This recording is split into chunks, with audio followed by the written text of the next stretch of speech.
Hi folks, welcome back to Did Syd Barrett and Pink Floyd The Beatles. This will be part 4. And in this episode what I would like to do is tear down 3 albums. And those albums will be the White Album and Abbey Road. And we'll finish up with Let It Be. And Let It Be is kind of a compilation album.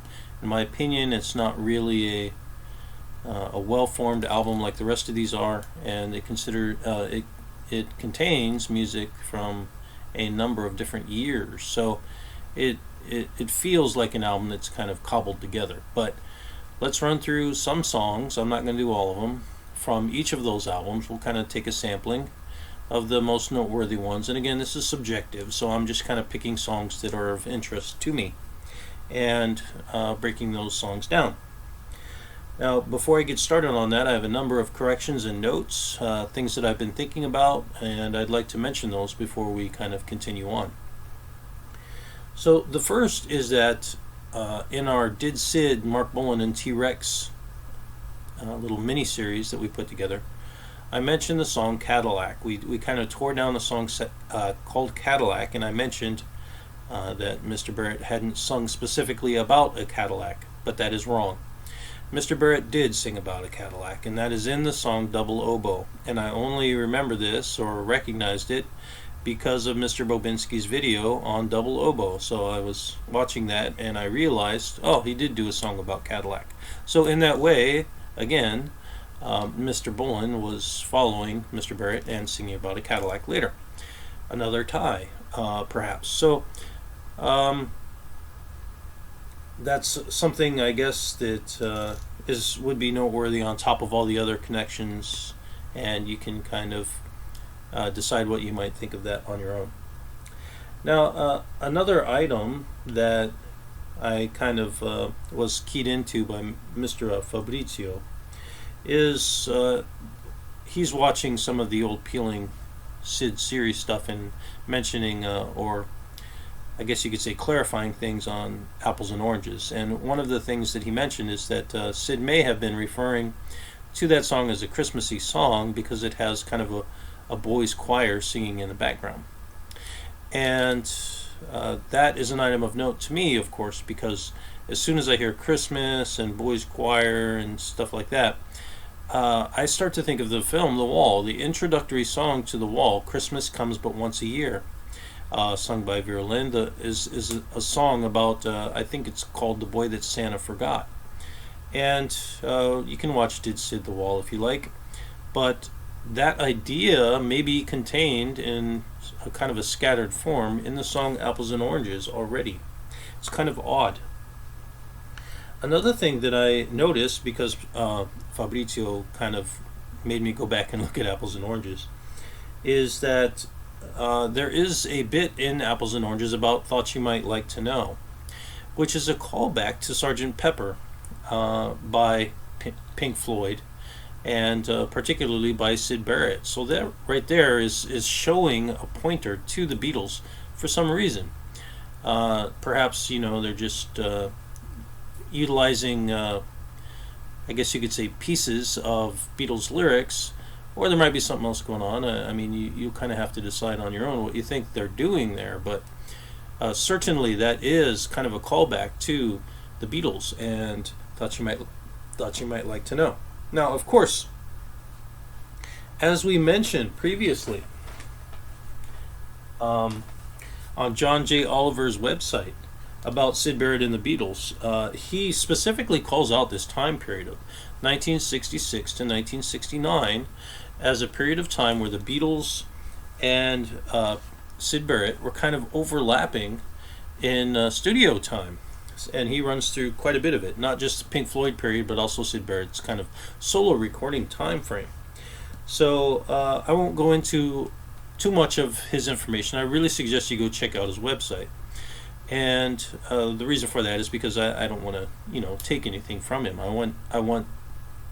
I think what he's done is pretty wonderful. So I really do think it would, if you're interested in this topic, it would behoove you to go check out his website and read what he has to say. He makes a connection between Mr. Barrett and a number of songs, and he doesn't specifically say that he believes, that Syd or Pink Floyd necessarily was directly working with him. He's just pointing out the coincidental time frames. And he does mention a number of songs that are possible work-alongs. So I suggest you go check that out. So another thing that I realized is that in the song I'm Only Sleeping, it mentions being by the window. This also is used in the Nile song. And in the Nile song, Pink Floyd call out the lyric, I will follow in her shadow as I'm looking by the window, or something like that. That's noteworthy for two reasons. One is because of the window reference and looking out there, which we just referenced as being in I'm Only Sleeping, but also the idea of following in someone's shadow. This concern with shadows following people around is also mentioned in the song Cadillac by Mr. Bolan.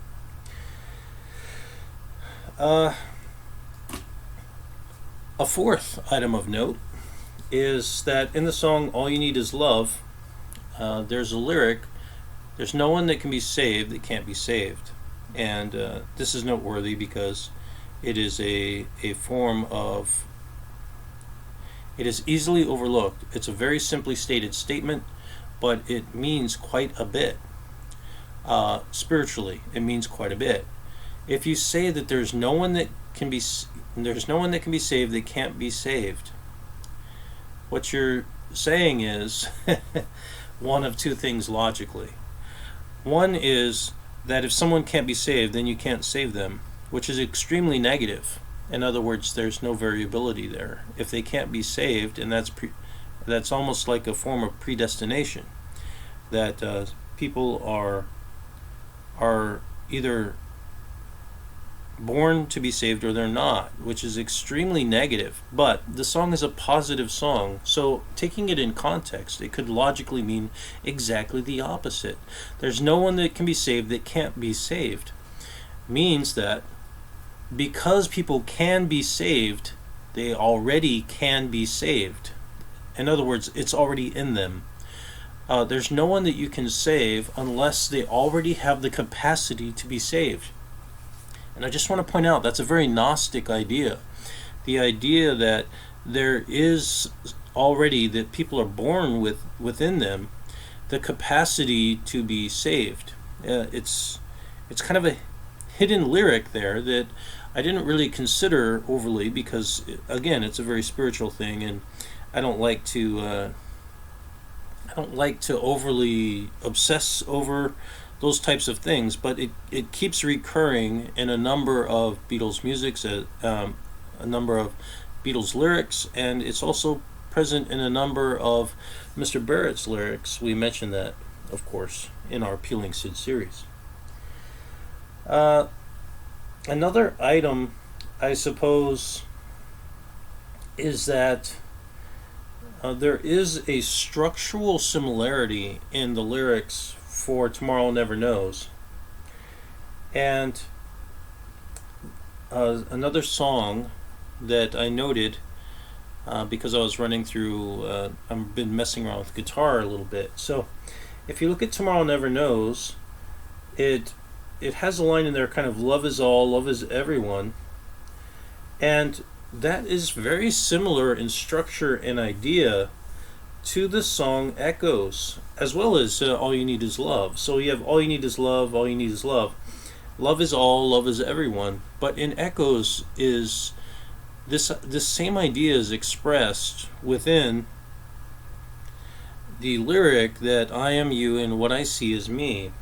That idea, that same kind of similar idea of this connection through love, it's expressed there.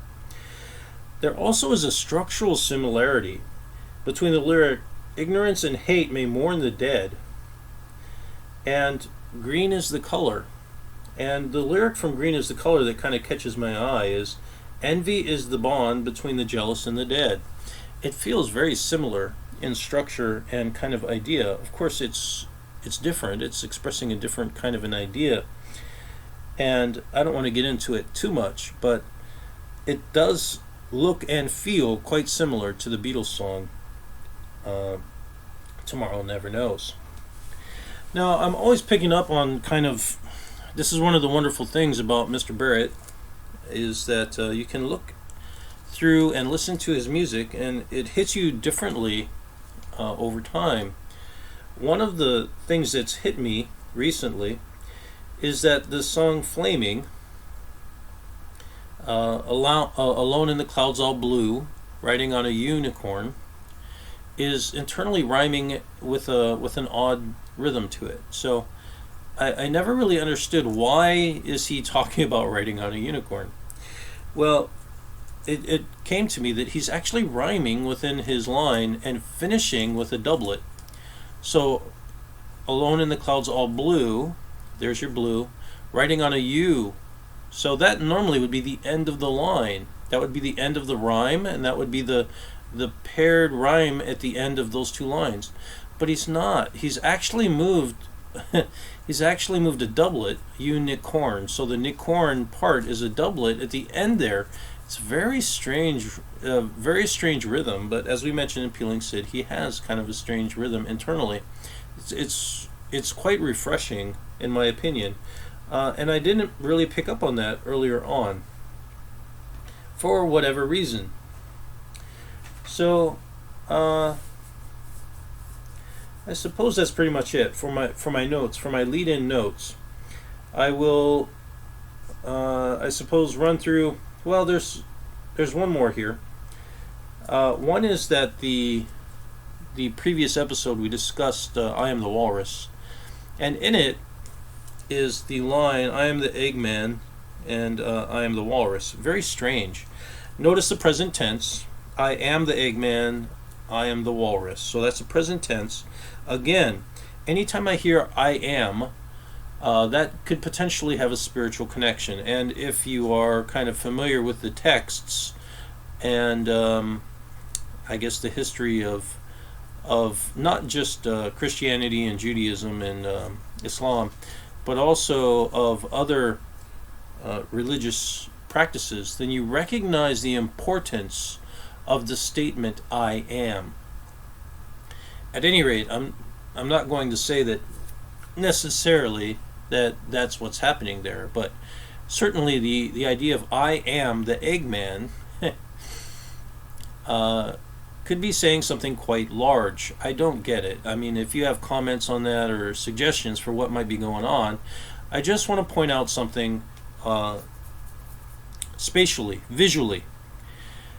Eggman and Walrus, if you take the initials for each of those, you get EMW. And EMW are all the same. They're the same shape. They're situated differently. And we know that Mr. Barrett liked to kind of mess with people and situate paintings that were of questionable point of view, so that you never really knew which side was supposed to be up. And so he's spatially aware of that significance. So I don't know if that's what's going on there. It's just a thought that kind of came to me, that EMW, I am all of those things. I am, is that what's happening? You know, is someone, maybe Mr. Barrett, maybe Mr. Lennon, maybe McCartney, I don't know, are they spatially aware, and are they changing the position of that single shape? And why? Why would that shape be of significance? I don't know, but it's there. Possibly. So that's kind of it for my lead-ins, I suppose. I don't want to start with the albums. What I want to start with is a discussion on Penny Lane. And the reason for that is because, well, you'll find out later. But Penny Lane is a song of significance, and I want to make sure that we run through it. I didn't run through it the previous episode. It was kind of released as a single together with Strawberry Fields. Supposedly it was an idea that was first cultivated by Mr. McCartney, and he started kind of piecing together stuff for it, and then eventually he and Lennon wrote out the lyrics. And the traditional story for this song is that it's simply a memory of Penny Lane, which is a street in Liverpool, and it has all these memories and places associated with it that they were recalling in the writing of the song. Now, I I'm going to show you later on that there's a secondary possibility going on with this song, but for now, if you would, just go ahead and call out the lyrics. Now, while you're grabbing the lyrics, I'll just mention really quickly. They did make a video for Penny Lane, and in that video, they're riding around on horses. So there's Rocking Horse People. We've mentioned, of course, that Mr. Bolan in the song Deborah and Mr. Syd Barrett in his solo work also mention the idea and tie this idea of riding horses together with something that may be a metaphor or a sexual metaphor. So I'll just mention that before we get started. So that already kind of has me kind of thinking one way. But let's just look at the lyrics. We're just going to examine it on its own. I'll give it a Syd score, and we'll see like how many connections to Syd Barrett and Pink Floyd we can make in the song Penny Lane. So let's take a look. Penny Lane has a barber showing photographs. Every head he's had the pleasure to know. Okay, I don't see too much alliteration. All the people that come and go stop and say hello. Very nice rhythm, very wonderful rhythm, actually. And so there's the long O of no, go, and hello. Other than that, I don't see too much alliteration going on. Yep, come and go, stop and say hello. Okay, that's about it. On the corner is a banker with a motor car. So banker motor car. That has a similar, the cur motor car, kind of same kind of feel to it. Little children laugh at him behind his back. Banker never wears a mac. So a mac I believe is a form of a hat. In the pouring rain, it's very strange. So there's a rain and a strange that are being arranged in a way that is internal line rhyme. So that's kind of something that Mr. Barrett would like to do. I suppose I'll give a point for that. I mean, it's kind of loose, but alright, I'll give a point for that. And let's continue on. I won't get into any of the secondary meanings just yet. For now, let's just make a note that there's a very closely aligned rhyme, which is something that Mr. Barrett likes to do. Okay, Penny Lane is in my ears and in my eyes. There, beneath the blue suburban skies. Okay, so there definitely is heavy B alliteration, beneath blue suburban skies. Eyes and skies is the rhyme. Very common rhyme in music, especially pop music. Beneath blue suburban skies, pretty good. I guess I could give a point. I mean, it's just alliteration, you know. I don't see anything overly Barrett-esque. I'm not going to give a point, so I'm at 1 point right now. I sit and meanwhile back in Penny Lane. And then they start up again with the rhythm of it. There is a fireman with an hourglass, and in his pocket is a portrait of the Queen. Anytime there's a reference of a queen or royalty, a queen, I immediately think of Mr. Barrett. He constantly was mentioning the Queen or his Queen, so I will give a point. And we have to recognize, of course, that many times by Queen he doesn't mean the Queen of England. Now, in this case, this may be a reference to the Queen of England, but it makes me think of Mr. Barrett immediately. Okay. Likes to keep his fire engine clean. It's a clean machine. Okay, so quite a bit of... there's actually a repetition of word use and the long "een" sound. Clean, a clean machine. I guess I'll give a point. So I'm at 3. Penny Lane is in my ears, my eyes. So there they go back to the chorus. And the next verse. A for a fish and finger pies in summer. Okay. Well, that should make you think of something immediately. Now, what a four of fish could be, I don't know. I mean, the Beatles were 4 guys. Maybe if you believe that this is simply a song about going around and buying things and being in Penny Lane, perhaps it's a reference to fish and chips. I don't know. But the finger pies reference there is that's obviously a joke, in my opinion.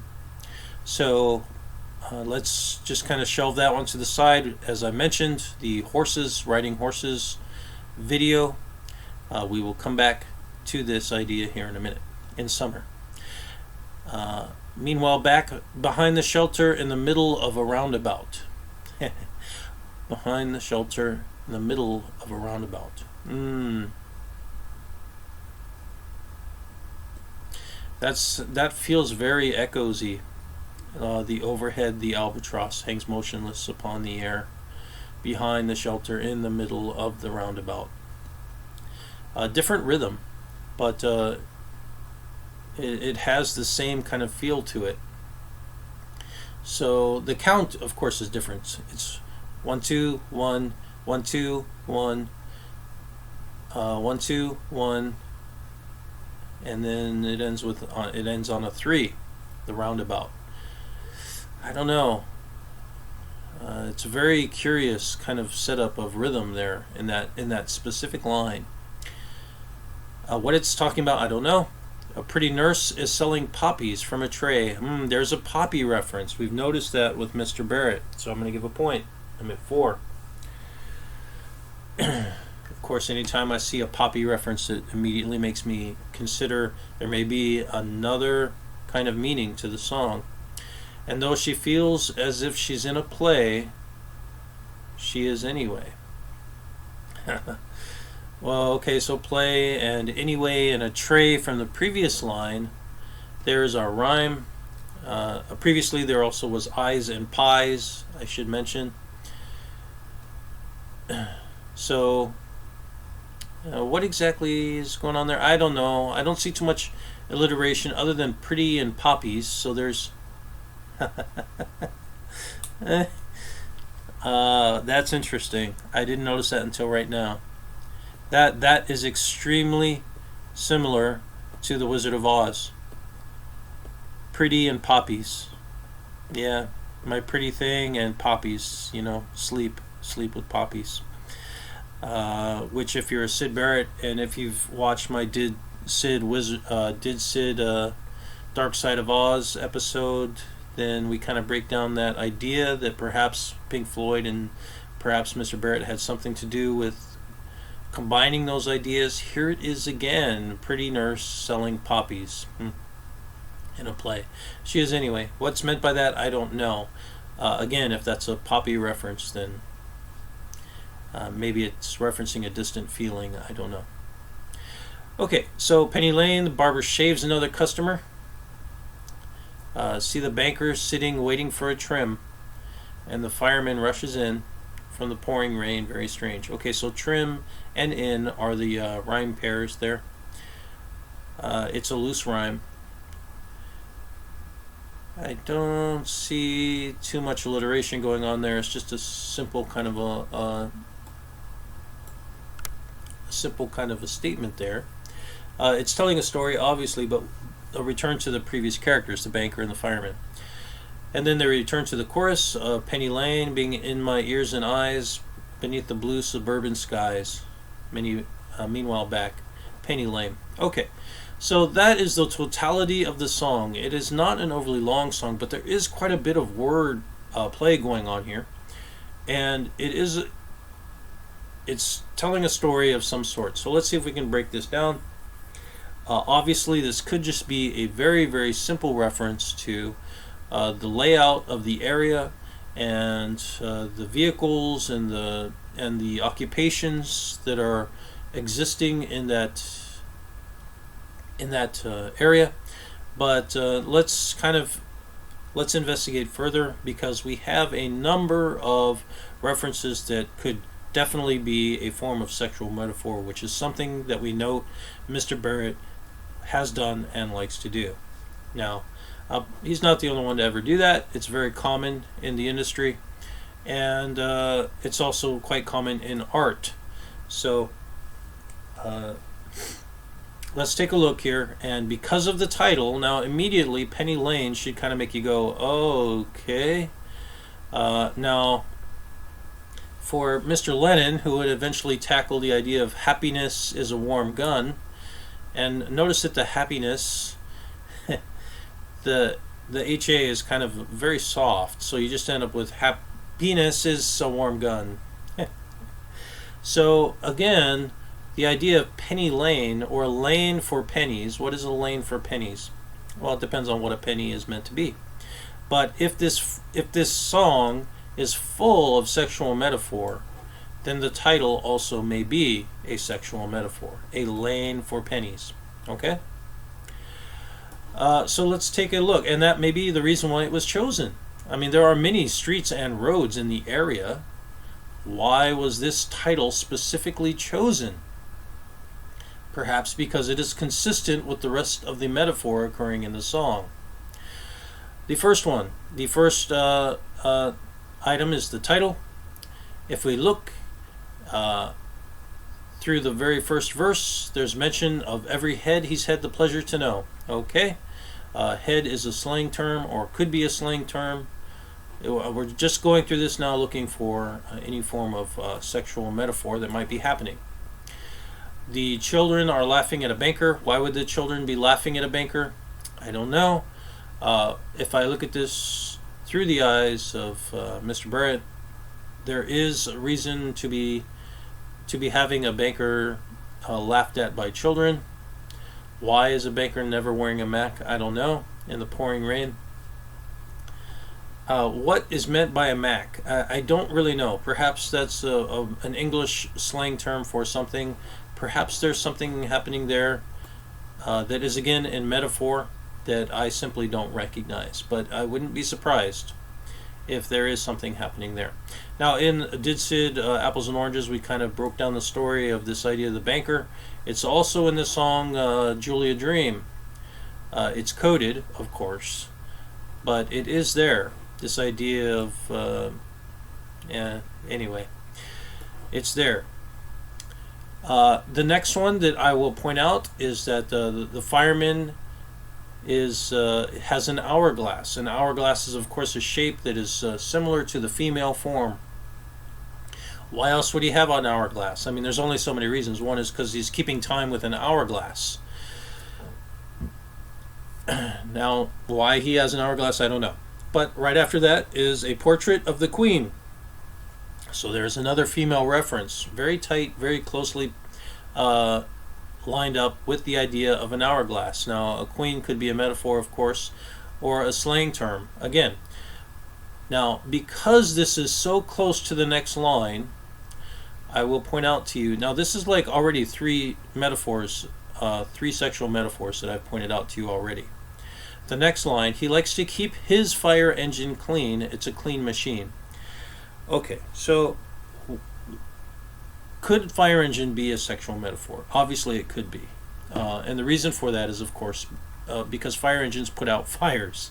They put out fires by spraying things. Now this could be, there's a Greek or a Roman story, I believe, about a boy that put out fires by peeing on them or something like that. It's an old myth. I haven't found it, so if you know what it is, I guess you can give the comment in the comment section. But this obviously could be a reference to the idea of a fire engine being an anatomical metaphor. Okay, and it's very close to hourglass and queen, so obviously this is laden, heavily laden with sexual metaphor. Now then, why is Penny Lane in my ears and in my eyes? Okay, because it's something that's being thought about and visualized, so almost obsessed over. Why? I don't know. I guess because this is just potentially entirely Freudian, but perhaps done on purpose as a joke to people that are extremely reserved, that they would be singing along with this song, and perhaps it's even funnier in England. I don't know, because this is such a topic of disrepute that it could be on the radio and people could be singing along with it without even understanding that they're singing about it. And it's, I guess, in a way, it's kind of a profound joke, and perhaps as part of a counterculture that was embracing the idea of love and closeness. If you are in a very rigid society that is not comfortable with human sexuality, then this song would be quite a I don't know how to say this. It's quite a roundabout way of getting at people without them realizing that you're getting at them, and trying to break down walls inside of their personalities and inside of their heads so that they become comfortable with the topic, possibly, that they're not comfortable with, either because you think it's funny to do that to them or because you think it needs to be done, because it's an important aspect of being a human being, and it's being ignored.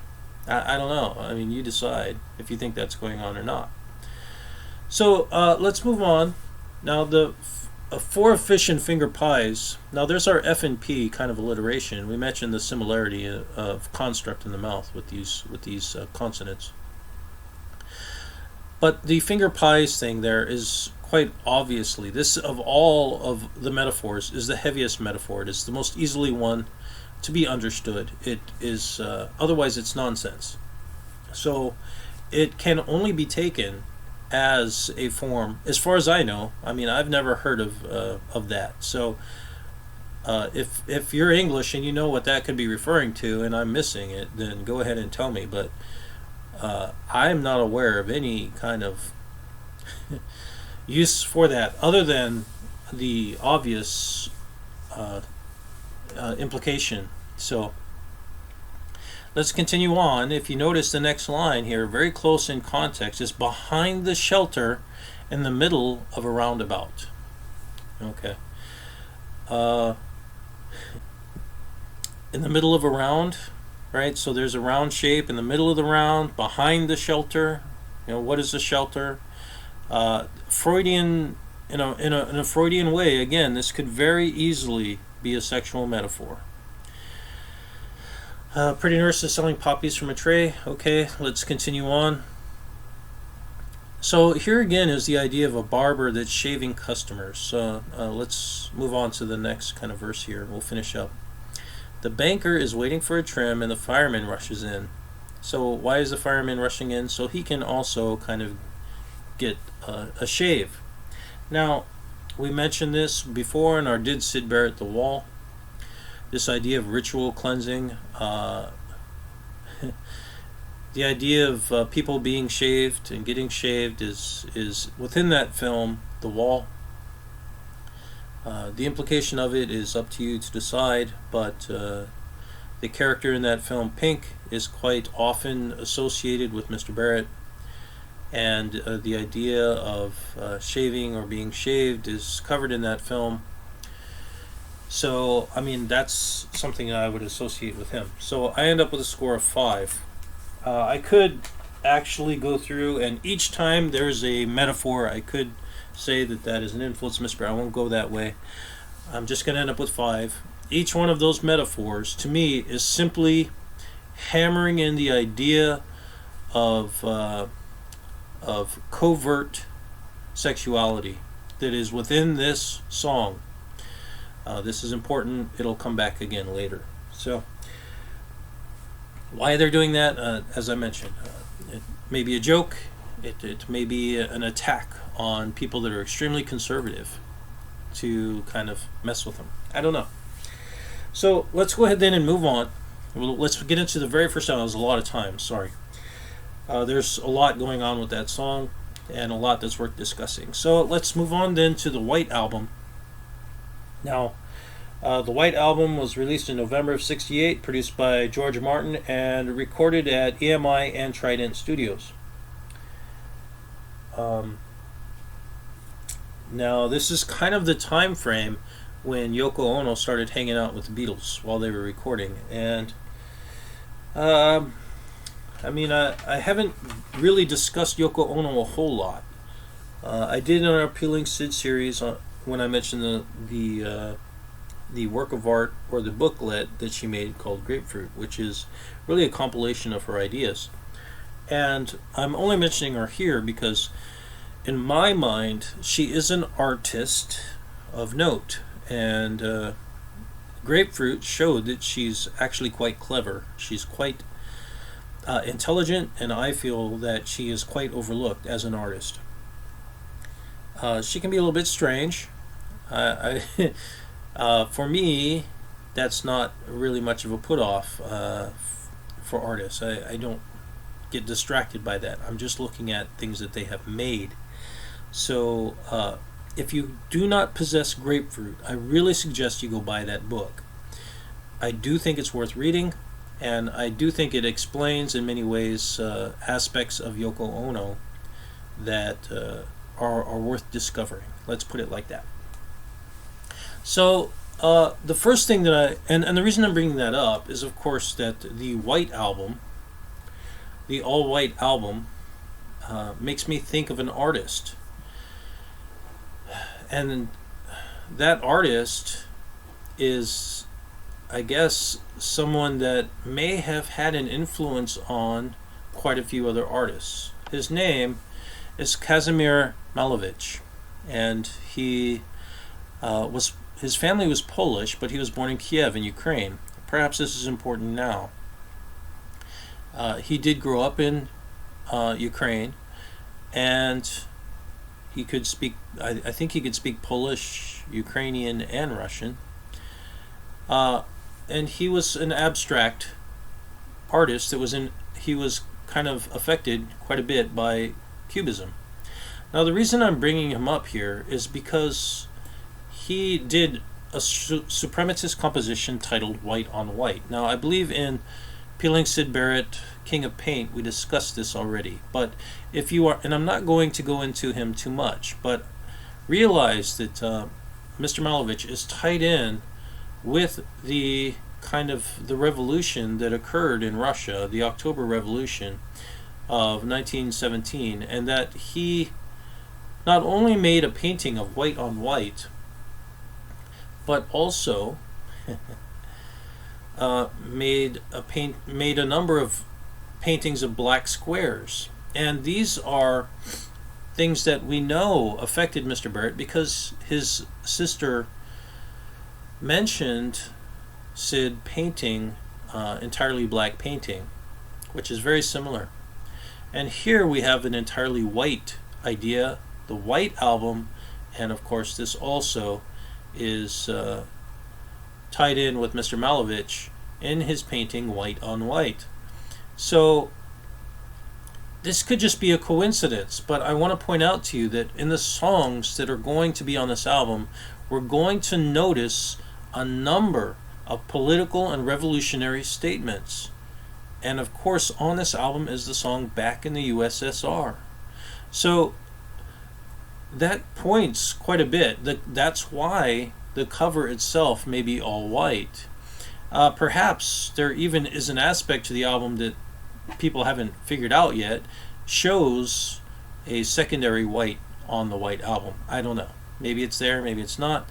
But I wouldn't be surprised. Okay? Let's put it like that. So you can read about Mr. Malevich on your own. I'm not going to go into him too much. I just want to point out the possible connections there to the individual.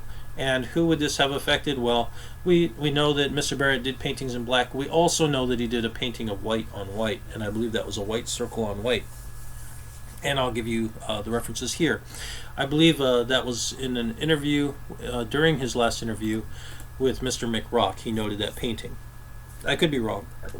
If I can find it, I'll throw the information up here on the screen. So who would come up with this this cover idea? I don't know. I mean, you decide. At any rate, let's look at the first song from the White Album that I want to kind of point out, and that's going to be Back in the USSR. So right away, we have a song that is doing a number of things that are kind of tying together ideas from different cultures. if you listen to the song and you're familiar with it, you recognize immediately this sounds very, very much like the Beach Boys, and in particular the song California Girls.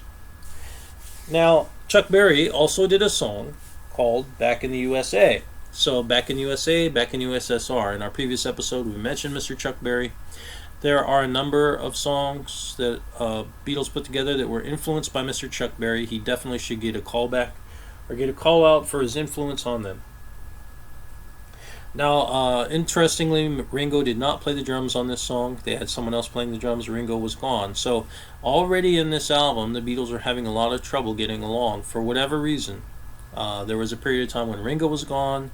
We're going to find out there's a period of time when George Harrison was gone. There actually was a member of the crew that quit, I believe, because of the bad kind of feelings that existed during the recording of, I believe it was this album, it might have been the next, and I think that's indicative of quite a few problems within the band. So that had been going on for some time. But at any rate, let's go ahead then. Let's look at this particular album. Now, we should also mention that around this time frame, this was about, I think, 6 months after the Warsaw Pact had invaded Czechoslovakia. So they invaded and took over Czechoslovakia. So, kind of full of political sentiment. Let's see, is it positive or negative? If so, to who? We noted already the Back in the USA, Back in the USSR kind of feel. What is happening here? Okay. So the first line is fluent from Miami Beach. I don't know what BOAC means. I'm not sure if that's legitimate, but fluent from Miami. Didn't get to bed last night. Paper bag was on my knee. So there's our rhyme, beach and knee. Had a dreadful flight. So there's flight and night. Back in the USSR. Don't know how lucky you are. There's our rhyme, USSR and R. Boy, back in USSR. So that repetition is something that we noted in early Beatles music. I guess we should mention kind of who mostly put together this song. This is, according to most people, it's attributed to Lennon and McCartney, but mostly put together by Mr. McCartney. My understanding is that he was messing with the song for quite some time, and it was kind of a fun, upbeat song to play. So, let's continue on. I'll go over some of the meanings here, and I will give a SID score. So far, I have a SID score of nothing. I mean, other than the political possibility, the political tie-in, tied in with art, etc. Been away so long, barely knew the place, good to be back home. Leave it till tomorrow to unpack my case and disconnect the phone. Okay, so phone and home. There's your rhyme. Back in USSR, don't know how lucky you are. Now notice, if you will, that they say back in the US, back in the US, back in the USSR. I'll come back to that later. But obviously they're naming the two countries that are being discussed in this song. And I will point out, of course, this is an English band, and they are possibly making statements about the two major powers at the time. So I'll just throw that out there really quick. We'll get into it later.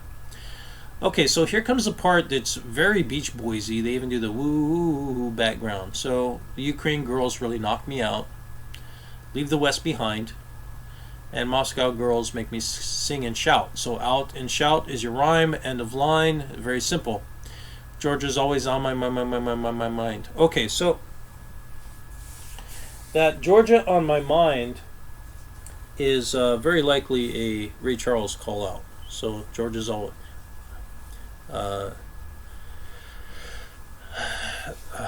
Ray Charles in his song Georgia on my mind. So let's continue on. Back in the USSR, don't know, so that just repeats as the chorus. You can, and of course Georgia also is an area that was occupied by the Soviet Union at the time. I believe Stalin was from Georgia, actually. It has a breakaway element within Georgia. It has always had a breakaway element within Georgia. And Georgia, I mean, has a long history. So, as a region. So, well, that's just one more kind of a, I guess you could say it's a combination slash comparison between the U.S. and the USSR at the time. Okay, so let's continue on with the next verse. Show me around your snow-peaked mountain way down south. I don't know why. Oh, okay, that's weird. Take me to your daddy's farm. I don't see too much rhyme kind of going on there. Now, let me hear your balalaika's ringing out. I don't know what a balalaika is. I'm not going to bother with it. Come in, keep your comrade warm back in USSR. Okay, so let's tear this apart. Let's look at what could be the meaning here. Now, so far, I have a score of 0 for Barrett and Pink Floyd. I could give it a score of 1 just based on the politics. Okay, there is one possible sexual metaphor, and that is the idea of a snow-peaked mountain way down south, which it kind of stands out, but then it is singular in context. So, I mean, he's talking about how wonderful the girls are in the snow-peaked mountain down south, I guess. That could be consistent with the rest of the context, but there are no other sexual metaphors in here as far as I can see. It is very clearly stating very specific things, and that would seem to be a little bit out of place, but perhaps it's there. So I just end up with a score of 1. Now, let's discuss the English point of view. I'm not English, so I don't have an English point of view. But the English at the time had fallen away from power. The English Empire was collapsing, and from the English point of view, there were two new major powers, the USSR and the USA. Comparing those two and recognizing the struggle between those two major powers and how it could end the world could be very frustrating and also very distressing. So it's distressing to everyone. But it would be even more, in my opinion, it would be even more irritating to the English. And the reason for that is because it's out of their control. And the English were very used to being in control. Because they had been the major power of the world for so long. So the idea that you have these two upstart kind of nations in the USSR and the USA that are both kind of, I guess you could say, flawed in their outlook, definitely competitive in their outlook. And we can kind of see it here in this idea of who's actually better at what, who has the better girls, which way of life is better. There are obviously sentiments that seem to be pointing to the idea that perhaps things are better in the USSR because they are simpler. Thus the reference to disconnecting the phone and having a dreadful flight, etc. Now, I will say this just on the side. This song was very popular in the Soviet Union. And to my knowledge, the Beatles and McCartney didn't get to sing this song in the USSR, for a very long time. I don't think it was until the 90s. Now, part of the reason I bring that up is because if you're familiar with World War II history, you are aware that it is possible that the English government was using Aleister Crowley and his material as propaganda to kind of mess with the Germans. Is it possible that this song is being written to kind of mess with the Russians? I don't know. I mean, why would McCartney and the Beatles be writing a positive song to the USSR at this time? What's so great about the USSR? I don't know. Perhaps that it's a counterpoint to American consumerism. I get that. I think at this point in time, most people that have considered the implications are kind of turned off by that. I will point out the second, as I mentioned with Mr. Crowley, is this something that was deliberately made attractive to the general population of the Soviet Union in order to subvert authority? Just something to think about. It was a very, very popular song, and one of the biggest threats to oppressive regimes is the enjoyment, the joy of the West, the joy of life, the wonderful embrace of beauty. That is incredibly threatening to people that are trying to subvert the lives, the independence, and the joy of their own populations. That's very subversive. So you have people in the Soviet Union that want blue jeans, they want to have all these Western things. Here's part of the reason why. Because they're attracted to it. And what attracts people to things like this? And of course, things like jazz that helped destroy the Nazis, because so many people enjoyed jazz, and the Nazis were dead set against jazz. So here you have something that may be, in my opinion, used to be attractive to the Soviets, that may be kind of subverting their authority. As we just mentioned in Penny Lane, that subtle attack on structure may be happening in that song, and it may be happening here as well.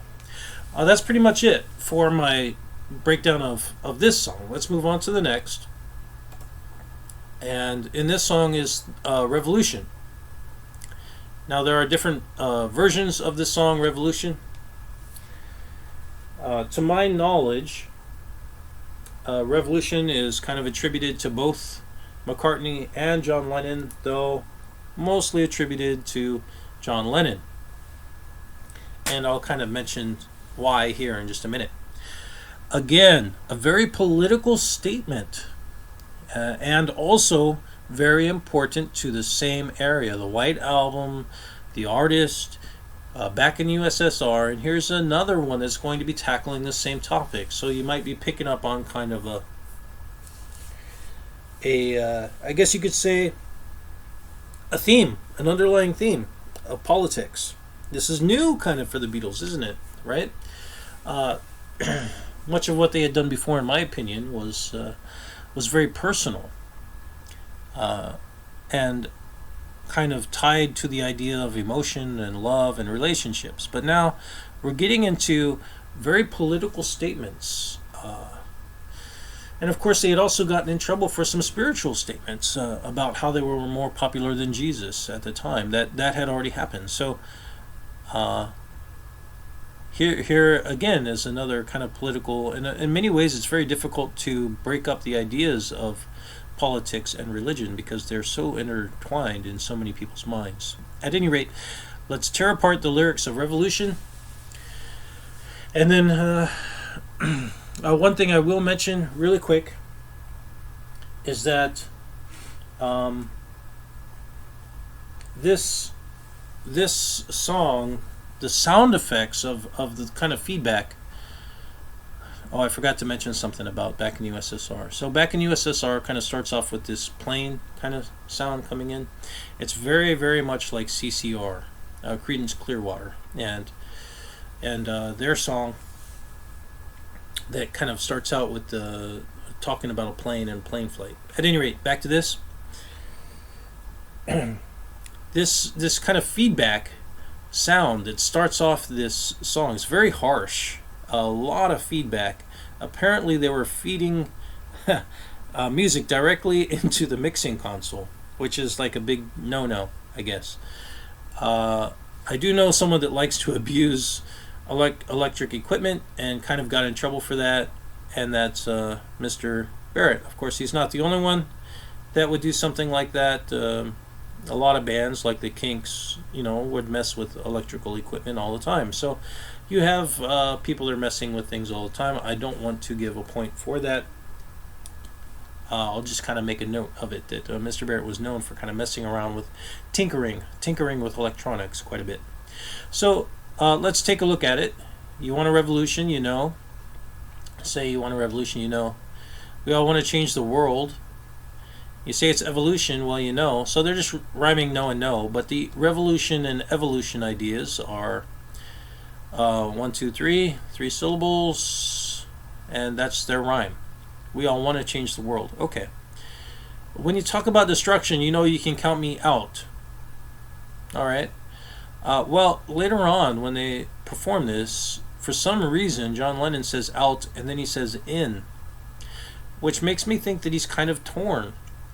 Philosophically, perhaps that is a statement of rebellion. I don't know. There is, in my opinion, no way that a conservative industry would back someone saying that it's okay to be destructive. That would not be acceptable politically. Not in England and not in the U.S. I mean, that's an extremely negative sentiment, and it's very punk, don't get me wrong, but it also is something that general pop music doesn't want to hear, and most people don't want to hear. So there are, of course, various forms of change. Martin Luther King, Malcolm X, and the Black Panther movement, Eldridge Cleaver. All these individuals had very different takes on how to best affect change in society. That's just the black or African American aspect of it. And for the record, Nina Simone did do a version of this song, Revolution. Okay, so let's continue on. Don't you know it's going to be all right? So we have, it's going to be all right, all right, all right. Okay, so solution. So solution, these are all kind of loose rhymes. Destruction, solution, evolution, revolution. Soon they make the rhyme with contribution. Okay, you got a real solution. Anytime I see solution, it makes me nervous. The reason for that is, of course, that the Nazis had a final solution. So whenever I see solution, that makes me nervous. And the author of this song is also seem to be stating that sentiment. You got a solution, well, you know, we all want to see the plan. Because if you're asking for a contribution, we're going to do what we can. But if you want money for people with minds that hate, you're going to have to wait. So hate and wait. Okay, so there, within the context of that statement, is a clarifier that may be outlining what the author is stating. That if you have a solution that is a destructive solution put together by people that hate, well, then I'm not going to help you out. You're going to have to wait. I'm not going to give you my money, and I'm not going to give you my time. That there is definitely a positive statement, in my opinion. So, is that an analysis of the revolutionary kind of ideas that were getting popular amongst the left at the time? I don't know. But it does seem to be pointing to a conservative kind of sentiment that if you have a plan, I want to see it, and it better not be a destructive plan. In my opinion, quite a wise statement. So let's continue on. You say you'll change the Constitution. Well, we want to change your head. And you tell me it's the institution. You better free your mind instead. Now, that's deep. I really like that. That's good. The and I'm going to do an aside here. But the idea of the Athenians versus the Spartans is contained within this statement. In other words, the Spartan way of life was that it was a traditional way of life that did not overly concern itself with written legal law. However, the Athenians believed that you could codify all law. At least some of them did. Of course, some people believed that the very wealthy and powerful would simply ignore laws, and that has always been a problem. So what they seem to be saying here is that people need to change their mentality. They need to change their mind. You can't simply change institutions. You have to change people. In the same way, music can't really change the world. Laws can't change the world either. You have to change people. Which seems a little bit, I guess you could say, counterintuitive. People want to make the argument that laws and conforming to laws will make the world a better place. I just want to point out the previous statement about the solution, the final solution. This is a dangerous idea because, of course, this is the argument many Germans made, that they were simply following orders, and laws are orders. And as the West, and in particular the United States, pointed out, people that make the immoral argument that they will follow amoral or immoral laws are in fact contributing to the system that is a flawed system. So the argument that someone is simply following orders or following the law when it's wrong to do so is also choosing to commit wrong, to be wrong, to commit evil. So people need to change internally in order to combat that. It can't simply be combated by changing laws. Okay. The next line is, go carrying pictures of Chairman Mao. You're not going to make it with anyone anyhow. Don't you know it's going to be all right? Okay. That right there, that final sentiment seems to be indicating their thoughts on the Chinese Communist Party and, of course, the Communist Party as a whole. You're not going to make it with anyone anyhow. What are they? Of course, we mentioned that making it with someone at the time was common parlance for sexual activity, I guess. It could also be a reference, I suppose, to just getting along with people. So if you go around carrying pictures and doing the mantra of the little red cookbook or whatever else, you're not really going to make it. So make it with anyone anyhow. Who is anyone? Who is anyhow? Perhaps the underground. So the cultural underground, as it is portrayed, that subculture, they may be stating here, is very much against the Communist Party idealistically. And in my opinion, that's true. Because what's really being struggled against is absolute power. And any group of people that want to possess ultimate power in order to, I guess you could say, subject the rest of the world to their depravity. That seems to be possessed within this song. Now, what is the plan to deal with that? I don't know. A lot of people kind of think there always has to be a plan, but it could be something very simple about people trying to be better people. As they said in their earlier song, and as we discussed, there's no one you can save that can't be saved. The idea of people doing the right thing is already within them. And of course doing the wrong thing is already within us as well. Whether we choose to do the right thing or not is up to us. That seems to be captured within that song, All You Need Is Love. Of course, simply going around showing love to one another isn't enough. You do kind of need a plan. The problem is, of course, that the actual development and execution of a plan isn't something that's easily agreed upon. And that's one of the problems that's also inherent to a democratic system, which is that people have to argue about these things to figure out what they want to do. That argument is inherent to the democratic system. And it has positive and negative associated with it. At any rate, I'm giving you a lot of personal opinions, I guess you could say here. In my view, these are not opinions. I haven't really said what my opinion is specifically on these. I'm just giving opinions of how to break these things and these ideas down. Now, there are a significant amount of problems that are ongoing. In my opinion, I gave some points at the end of our Peeling Syd series about things that people can do to kind of change the world if they choose to live their life in a certain way. So up to you how and what you want to do. You can check that out if you want. I think it was episode 41 or something like that, I don't know. But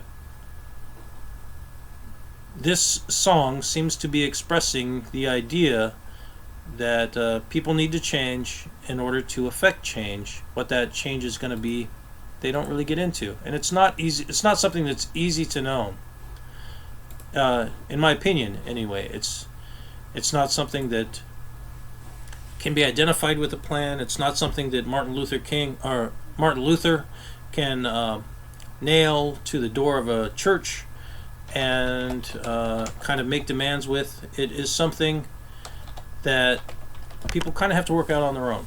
And if they do that, then I suppose it's something that's comfortable for them. I think you'll be surprised if you talk with other humans that we all kind of are in agreement about a lot of problems, and that we come up with loosely similar solutions or corrections for a number of problems. So, let's continue on. Now, I want to get to the first very interesting song.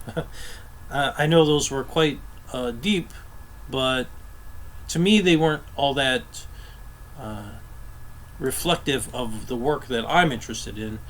I don't see a whole lot of Syd Barrett in them. I see a lot of political statement, and you could argue that The Wall is a political statement, but it's pretty far removed. So let's look at a song that seems to be saying quite a bit on this album that has quite a few implications. That song is called Glass Onion.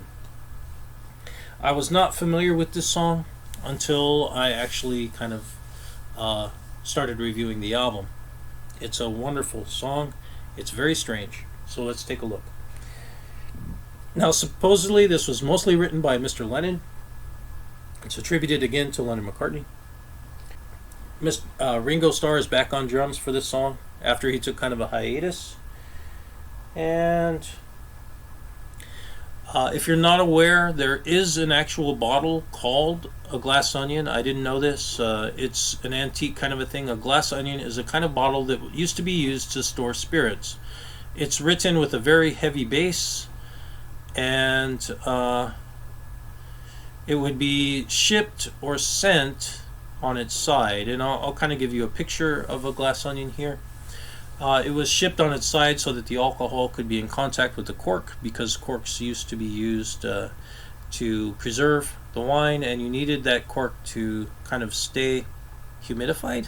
I don't know what you would call that, but at any rate, you didn't want the cork to dry out, so you would have alcohol in contact with it, and also the cork would provide some flavor to the alcohol. So they used to be stored on their side like that, and the shape was to make it so that it would be easier to do so. Now, we do know that Mr. Barrett was, because of his artwork, he did quite a few. I don't know much about John Lennon, perhaps he was into art too, but I know that Mr. Barrett was into painting a lot of vases, and flower arrangements, cups, vases. They are quite significant, so we know that they're in his repertoire.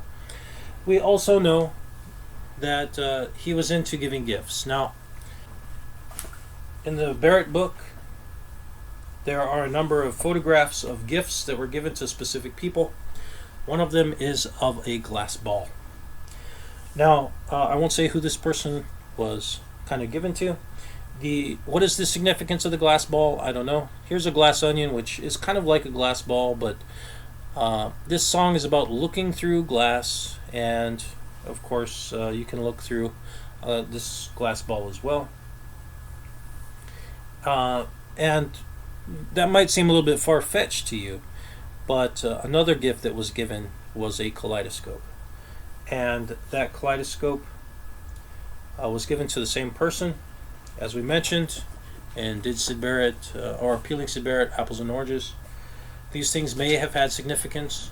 We already discussed the girl with kaleidoscope eyes in the song Lucy in the Sky with Diamonds. And there is a kaleidoscope gift to a specific person, a girl. There also is a glass ball. Here is a song called Glass Onion. So, whether those are connected, I don't know. You decide. I'm just pointing out that I've seen things that make me kind of think of Mr. Barrett. I will give a point already for this song for that reason. So that's one point. Okay, so I told you about Strawberry Fields. Now this is attributed mostly to Mr. Lennon. So far makes sense. He did, right? Strawberry Fields was supposedly written by Mr. Lennon. Let's continue. You know the place where nothing is real. So fields rhyming with real. Okay. Well, here's another place you can go where everything flows. So go and flows. Looking through the bent back tulips. Okay, so there's a B and P alliteration that Mr. Barrett we know likes to use. I'll give another point for that. I'm at 2 points. To see how the other half live, looking through a glass onion. Other half live, looking through a glass onion. Other through, half live looking through. Okay, well there's some alliteration going on there. It's a little bit loose. I mean, you can see other and through have the TH and the R, and then half live looking, so the L and the F and the V, but it's pretty loose, so I'm not going to give any points for that. I told you about the walrus and me, man. You know we're as close as can be, man. Okay, so there's me and B rhyming. So, I am the walrus. Makes sense, right? There's a callback. Now, we noted in our breakdown of Peeling Syd Barrett word song that word song may be a callback visually to previous songs, and it appears that this is exactly what this song is doing as well. This song appears to be calling back to songs as well. Why would that happen? Well, there's only so many reasons, right? Perhaps Mr. Barrett got the idea from a song like this. As we mentioned, he was a fan of the Beatles.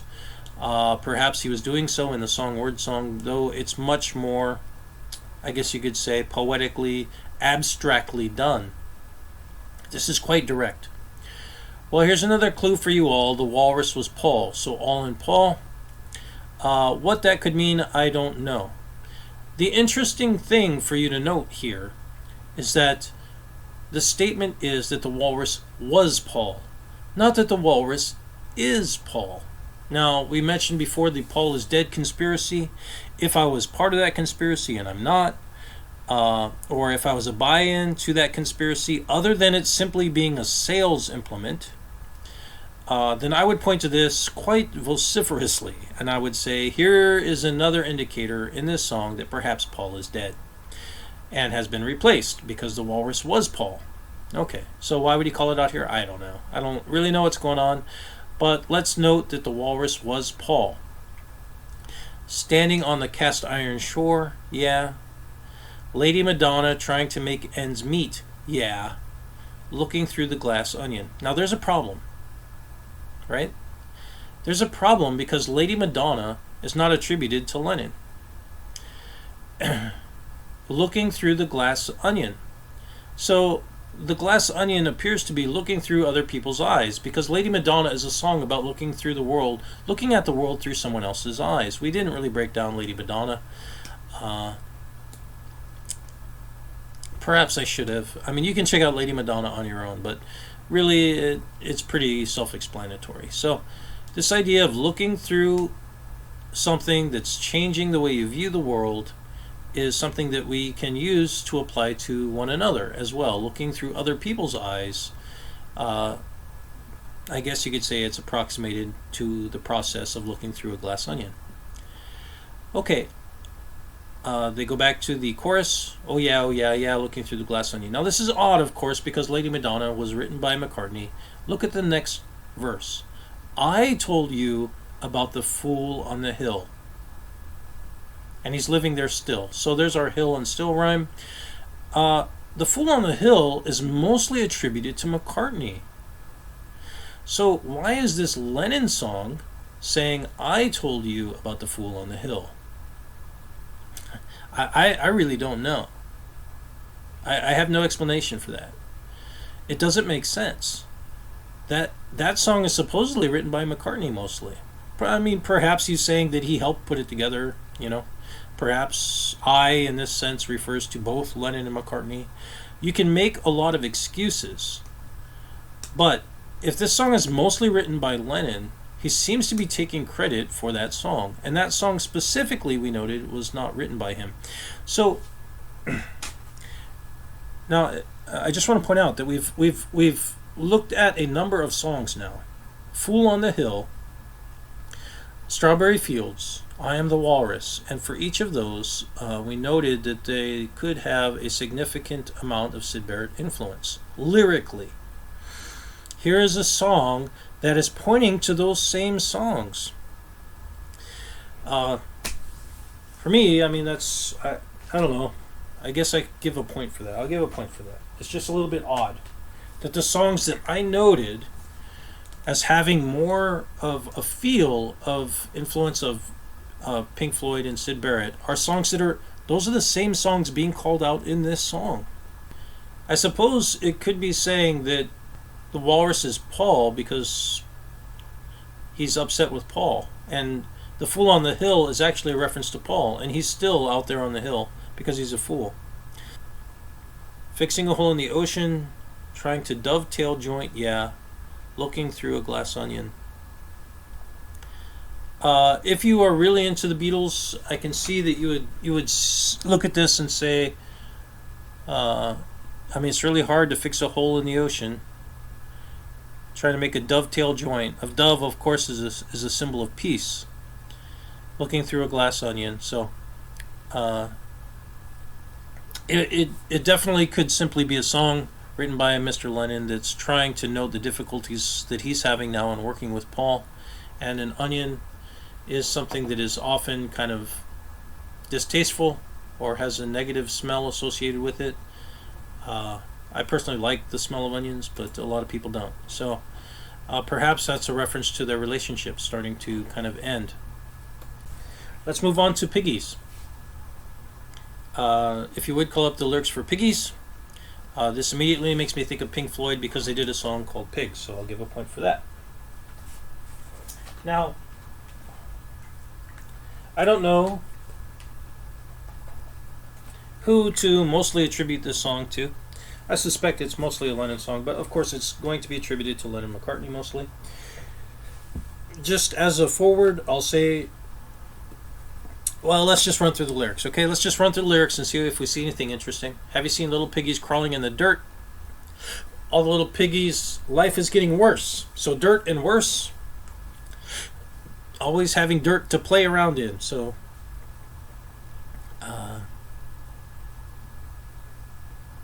I don't know. I mean, I have a lot of sentiments to that first verse right there. The next verse, bigger piggies in their starched white shirts. So dirt, worse, and now shirts.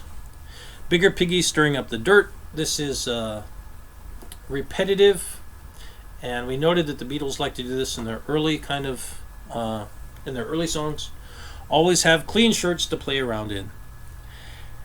Then a bridge in their styes with all their backing. They don't care what goes on around. In their life, there's something lacking. What they need's a good whacking. Okay, so lacking and whacking. The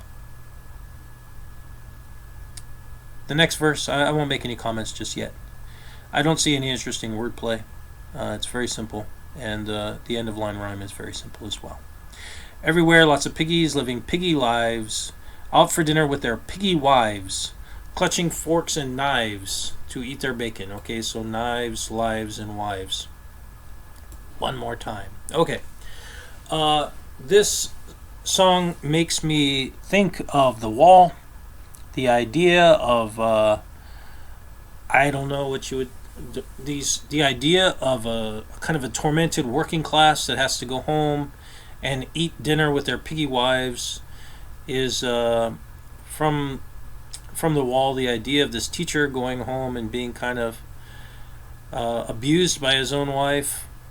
It's here. It's right here in this song. So I'll give another point.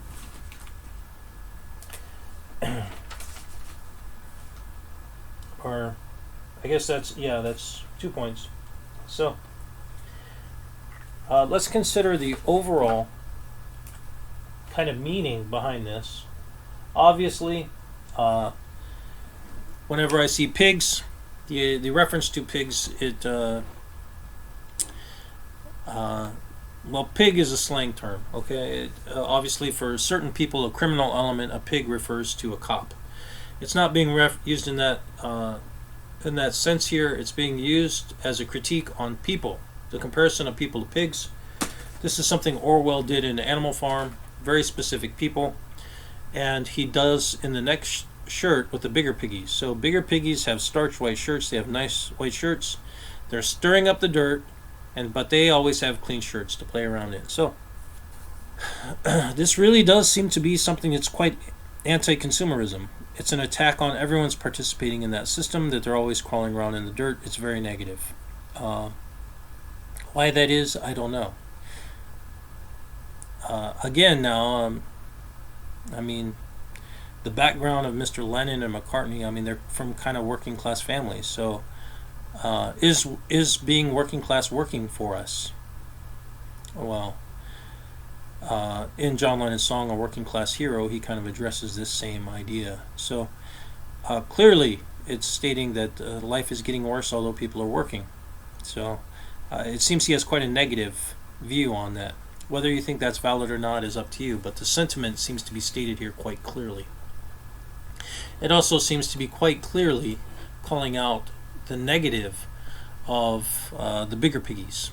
So, the problem with this comparison is, of course, literally, pigs like being in dirt, and perhaps that's part of the reason why the metaphor is so bothersome to so many people. But I actually think in a song like Rats, Mr. Barrett does a better job with this metaphor, because rats are much more human in a way, and so the comparison is more valid and more disturbing. This seems kind of disconnected. It's kind of funny, like a Orwell cartoon, kind of funny, but the comparison doesn't hit home as hard as it could if it was made to rats, in my opinion. So that's pretty much it for Piggies. I end up with a score 2. Let's move on to While My Guitar Gently Weeps, another song with kind of a strange story. Now, this is a Harrison song, and I will point out that if you're a Beatles fan, from about this time on, a lot of their most beautiful songs are written by Harrison, not by McCartney and not by Mr. Lennon. Lennon's songs, for me anyway, are quite interesting, but a lot of the beauty in music is coming from Mr. Harrison. So, or respect of what is beautiful, a celebration of beauty, kind of, is in Mr. Harrison. You can feel it in his music. It's that old Beatles positivity that most people associate with the Beatles, but as you can tell from our song Breakdown, it seems to be leaving the group. Mr. Lennon seems to be becoming more political, more social. McCartney, I'm not sure what to make of him. And Mr. Harrison seems to be the one that's in the moment, enjoying the world, or simply feeling, which is kind of what I would associate most artists that are in tune with an artistic impulse to be doing. So let's take a look at this, and it is a wonderful song. I'll give you a couple notes. One is that actually Mr. Clapton, Eric Clapton, is playing guitar on this as well, and that, quite interestingly, supposedly, Mr. Harrison was influenced by the I Ching while putting together this song, so I'll give a point for that. If you're a Syd Barrett fan, you know Chapter 24 on their initial album, Pink Floyd, is directly taken from the I Ching, so I'll give a point. I'm at 1. Let's look at the lyrics, and then we'll see if we have any comments about the song afterwards. I look at you, I'll see the love there that's sleeping, my guitar gently weeps. At the floor it needs sweeping, my guitar gently weeps. So sleeping, weeping, weeps, repeats. I don't know why nobody told you how to unfold your love. I don't know how someone controlled you. They bought and sold you. Interesting. That is a social, economic, political statement right there, tied up within the idea of not being able to unfold your love because someone has bought and sold you. Okay, look at the world and it's turning. My guitar is weeping. Every mistake we must surely be learning, my guitar weeps. I don't know how you were diverted. You were perverted too. I don't know how you were inverted. No one alerted you. That is again noting the twist that has happened to society, that people seem to have forgotten how to love and to be connected with one another. Okay, I'm just going to finish this up. I look at you, all see the love that's sleeping. My guitar is weeping. My guitar gently weeps. Look at you all. Still, my guitar gently weeps. What a beautiful sentiment. This is not condescending and it's not mean, by the way. Just notice that. It is a recognition that things are not in tune. Where have you heard that before, right? The sun is eclipsed by the moon, all the world in tune. Dark side of the moon. But here is the sentiment, not only that the world is wrong and that people are not loving one another and not experiencing the totality of life, but that they're sad about it. Not that they're not judging people and angry at them. They're just noting that they don't really understand how it came around. They don't understand how it happened. And that people's aspects and worldview had become so inverted. A wonderful sentiment. I will say, I'll give a link to an Indian philosopher / thinker that I saw interviewed with Russell Brand. And she's quite wise, in my opinion. I don't know a whole lot about her, but I enjoy listening to her talk. She has a wonderful way of looking at the world, and perhaps there's a lot that can be learned from India and from the philosophies of India, because I think a lot of time has been spent in India internally considering the totality of these questions. And so I'm admittedly ignorant on this topic, but as I mentioned before, I grew up in Japan. I spent a significant amount of time there. It's a Buddhist country. The significantly different worldview and the things that can be learned from doing things like traveling and meeting other people and seeing the way they view the world is an invaluable experience. It's kind of sad that a lot of people don't get to have that experience. And so I'll provide her information, and I hope that people do consider the possibilities that a world can be different and still be wonderful. And quite often people are simply scared of making changes. That all seems to be expressed within this song, and it seems to be capturing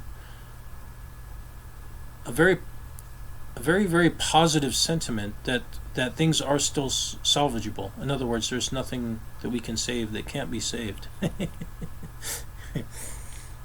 Okay, so let's go ahead and move on to the next song. And the next song is Blackbird. So we'll discuss Blackbird, and there are some items of note for Blackbird.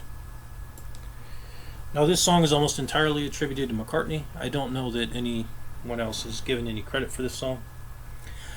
One of the things I will point out to you, well, never mind. Let's just look at the lyrics, okay? Let's look at the lyrics.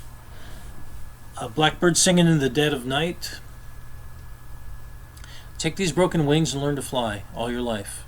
You were only waiting for this moment to arise. So life and arise and fly all long I and night. There's your rhymes. Interesting rhythm. Mr. Barrett did like to sing about birds, so I'll give a point for that. Oh, while my guitar, I ended up with 1 point. I guess I could give another one for it being generally kind of a sad song that seems to be just kind of watching removed from the world, which is something that is expressed in a song like Fool on the Hill. But whatever, I end up with 1 point, and so I have 1 point now already for this song because it's discussing a bird. Take these sunken eyes, learn to see all your life. You're only waiting for this moment to be free. Okay. So I'm going to note something here. The idea that all you touch and all you see is all your life will ever be. It is here in this song. It's very similar in structure. To these sunken eyes and learn to see all your life, you are only waiting for this moment to be free.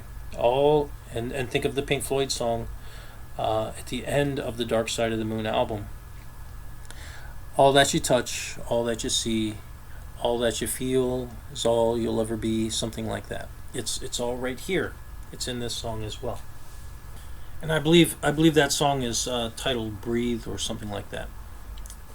There's different iterations. So let's continue on. Blackbird, fly into the light of the dark black night.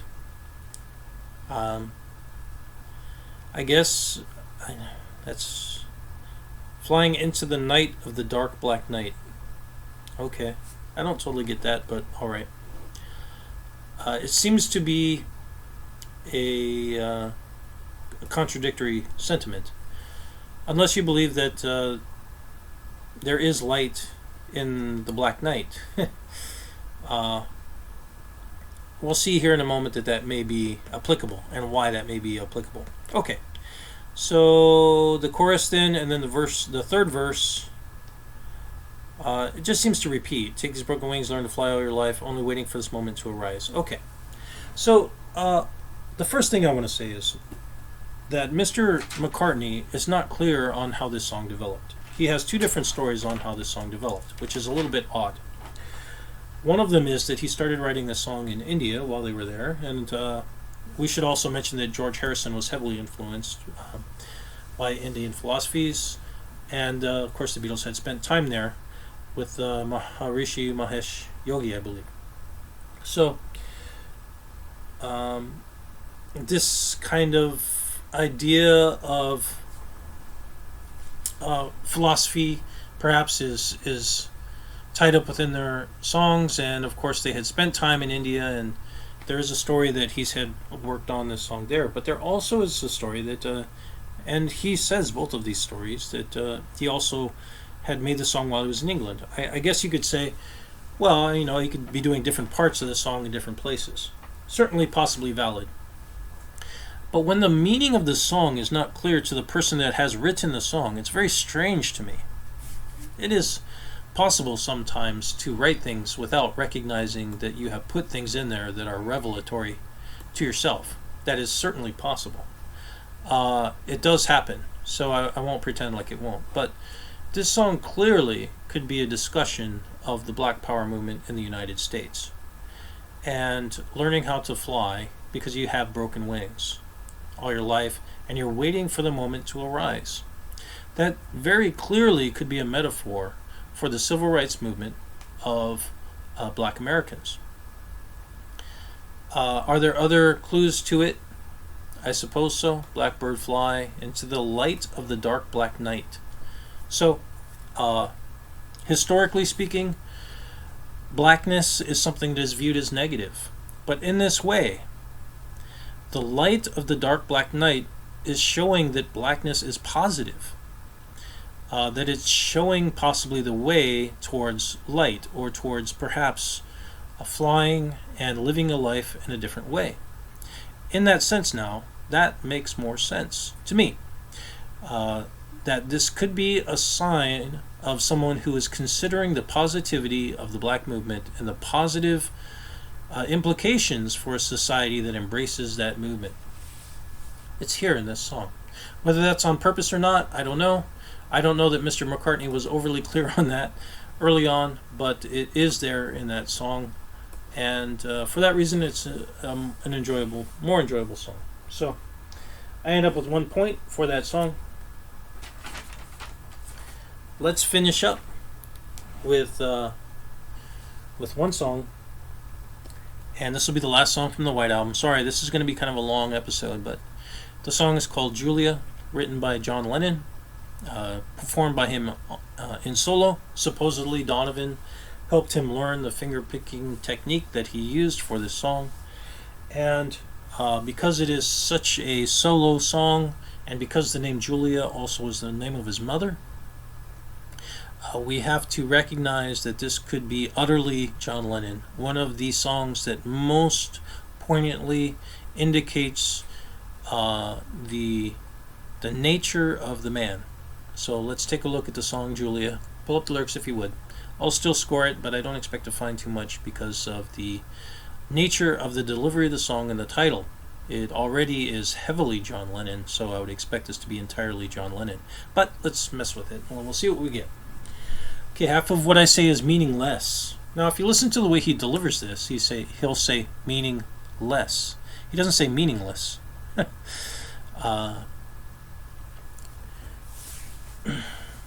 I don't know. It's just an interesting way to deliver the idea of that word. Half of what I say is meaningless, but I say it just to reach you, Julia. Now, Mr. Barrett also did a song called Opal. If you watch Peeling Syd Barrett Opal, we kind of break that down. And I mentioned that one of the possible things that's happening in that song is that Mr. Barrett might be trying to reach his own father. And here we have a song by Mr. Lennon that appears to be trying to reach out to his own mother, who of course had already passed away.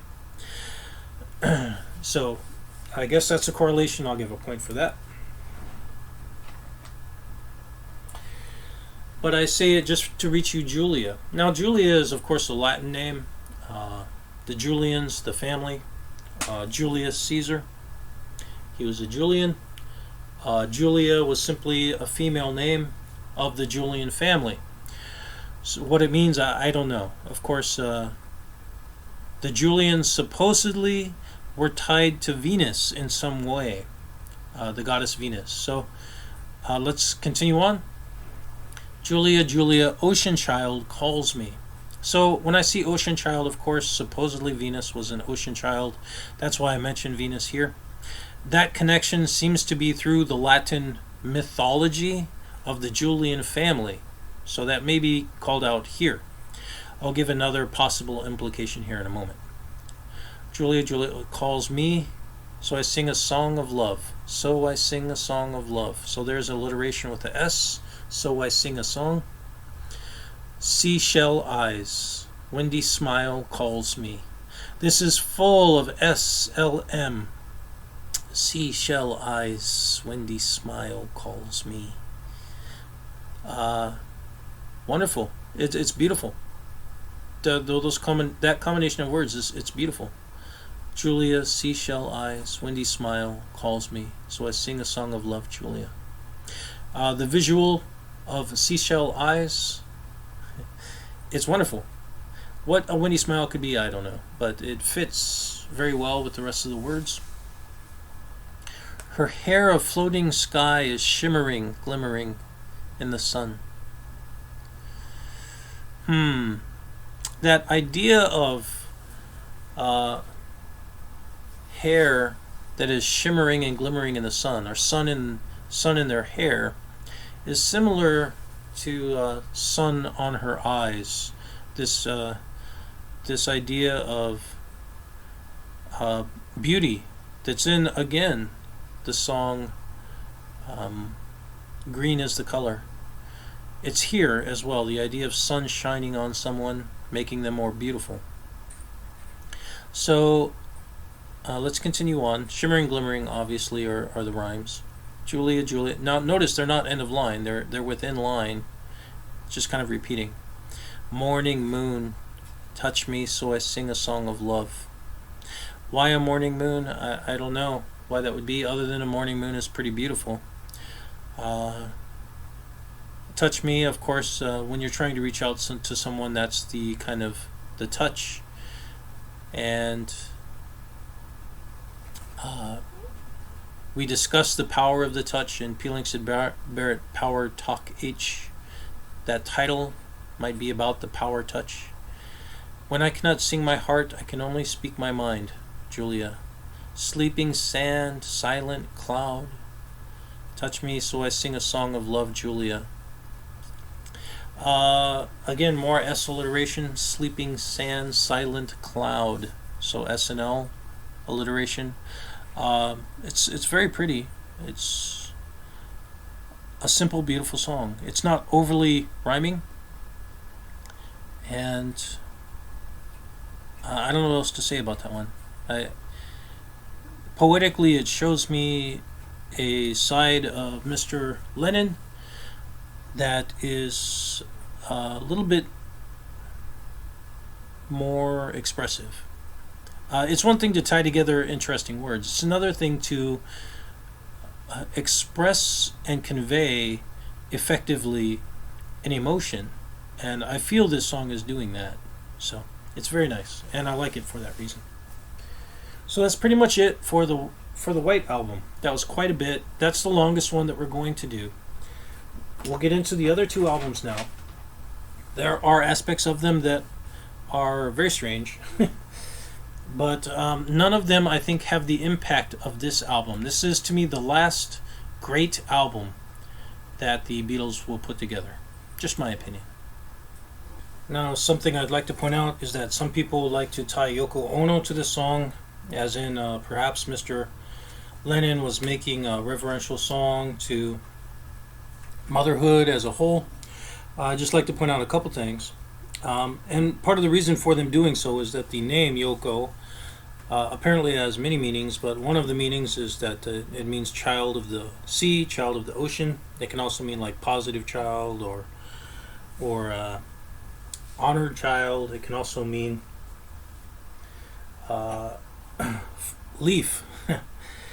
So, and that's of note to me, of course, because Mr. Barrett did a song, Dark Globe, where he mentions being a leaf. So perhaps that's a reference to Yoko Ono in some way. I don't know.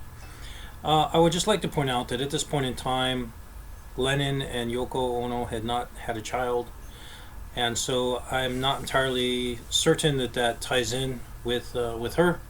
This does, in my opinion, seem to be in line more with the name Julia, which you would expect if someone was writing a song about their own mother.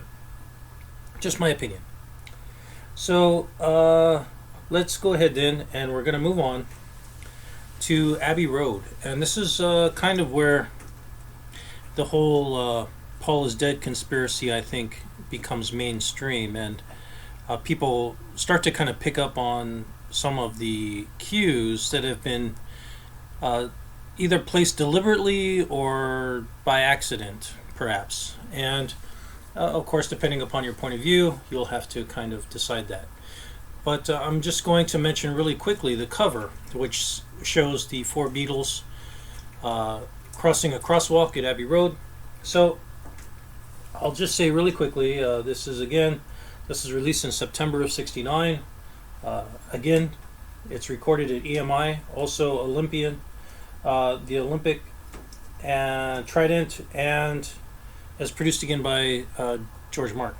So, what exactly can I say about this? So, there's a few things that I would like to point out before I actually get into the album regarding this conspiracy, and again, I'll link all the details of the conspiracy tied to Paul is dead, etc. It's clearly kind of shown here in a way with Paul in a dark suit and not wearing shoes, which is something I guess you could kind of expect from someone when they're being buried. I don't know.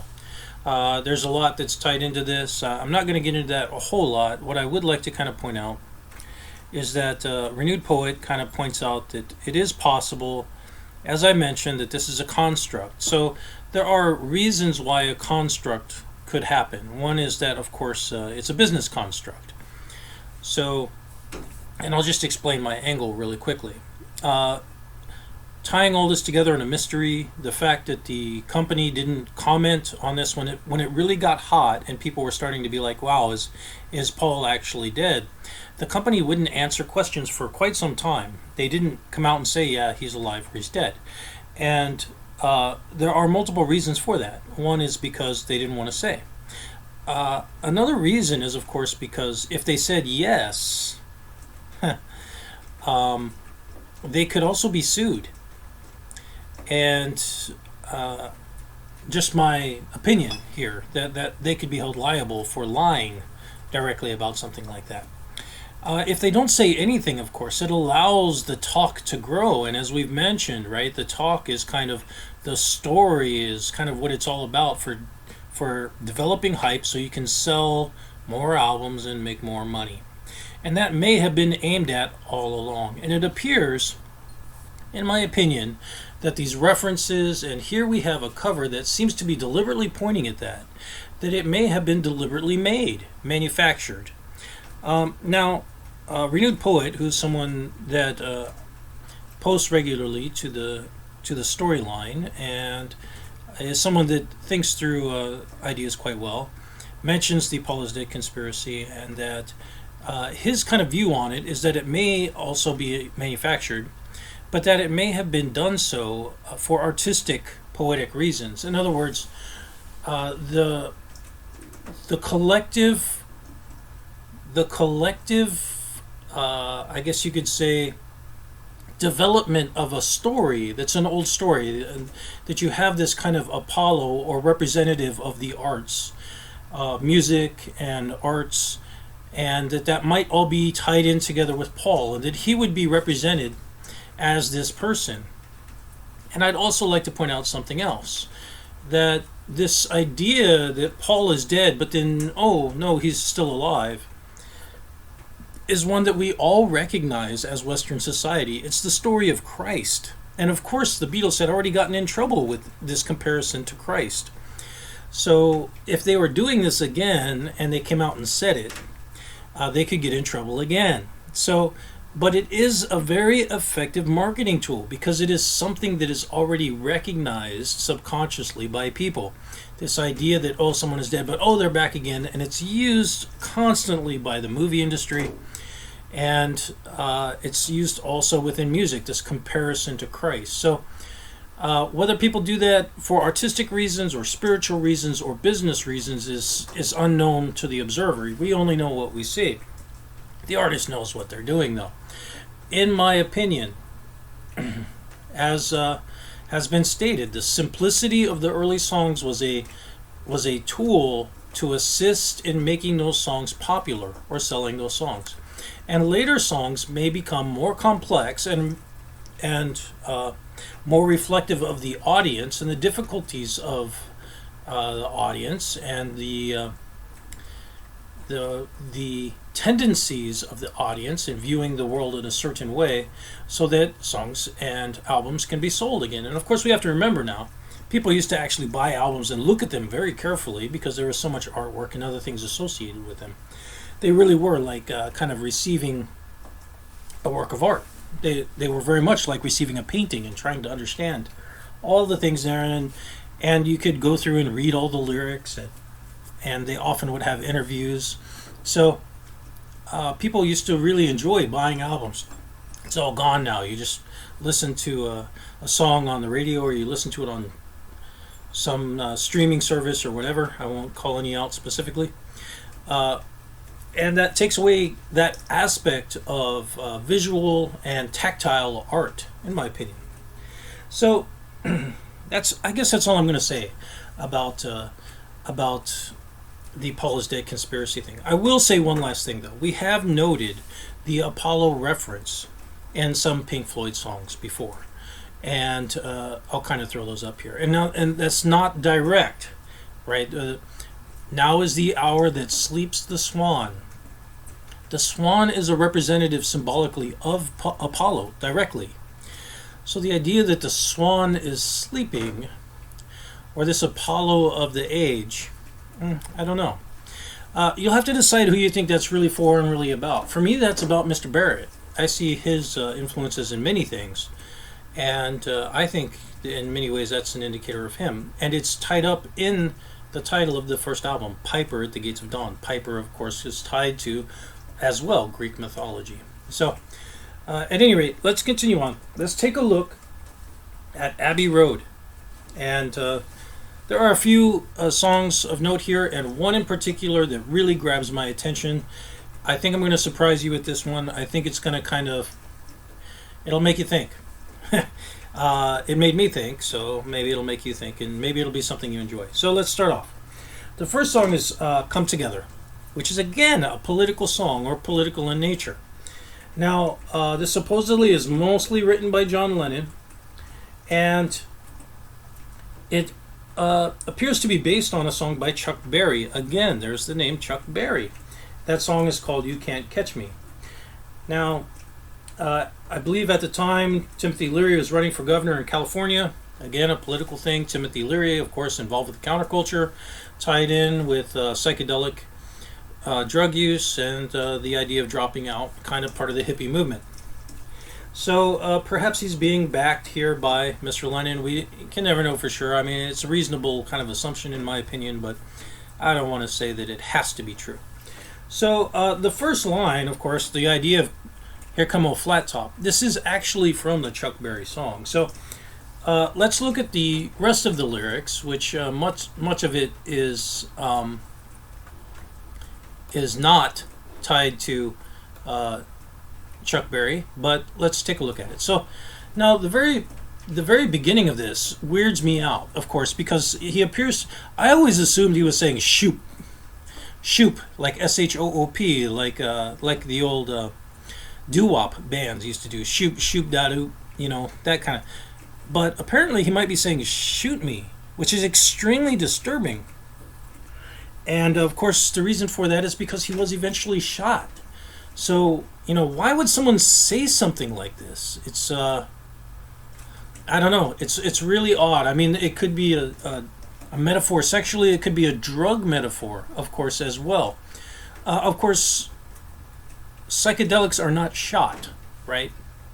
So it doesn't make sense in that way. If this is a song about Leary, and this would, if it's a shoot me in that sense, you would expect it to be about opiates, but you don't see many references to opiates.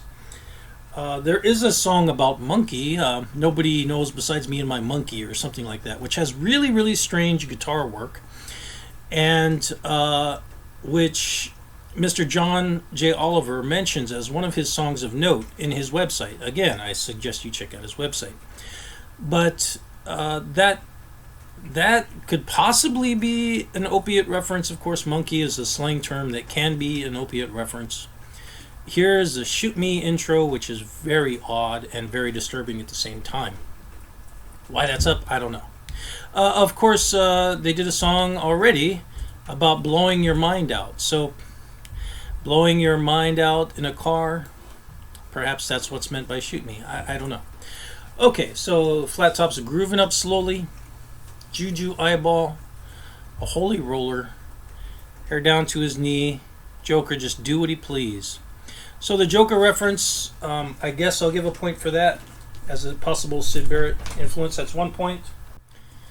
Now the reason for that point is, of course, that the Madcap laughs and the references to Mr. Barrett kind of being a Joker and a Madcap.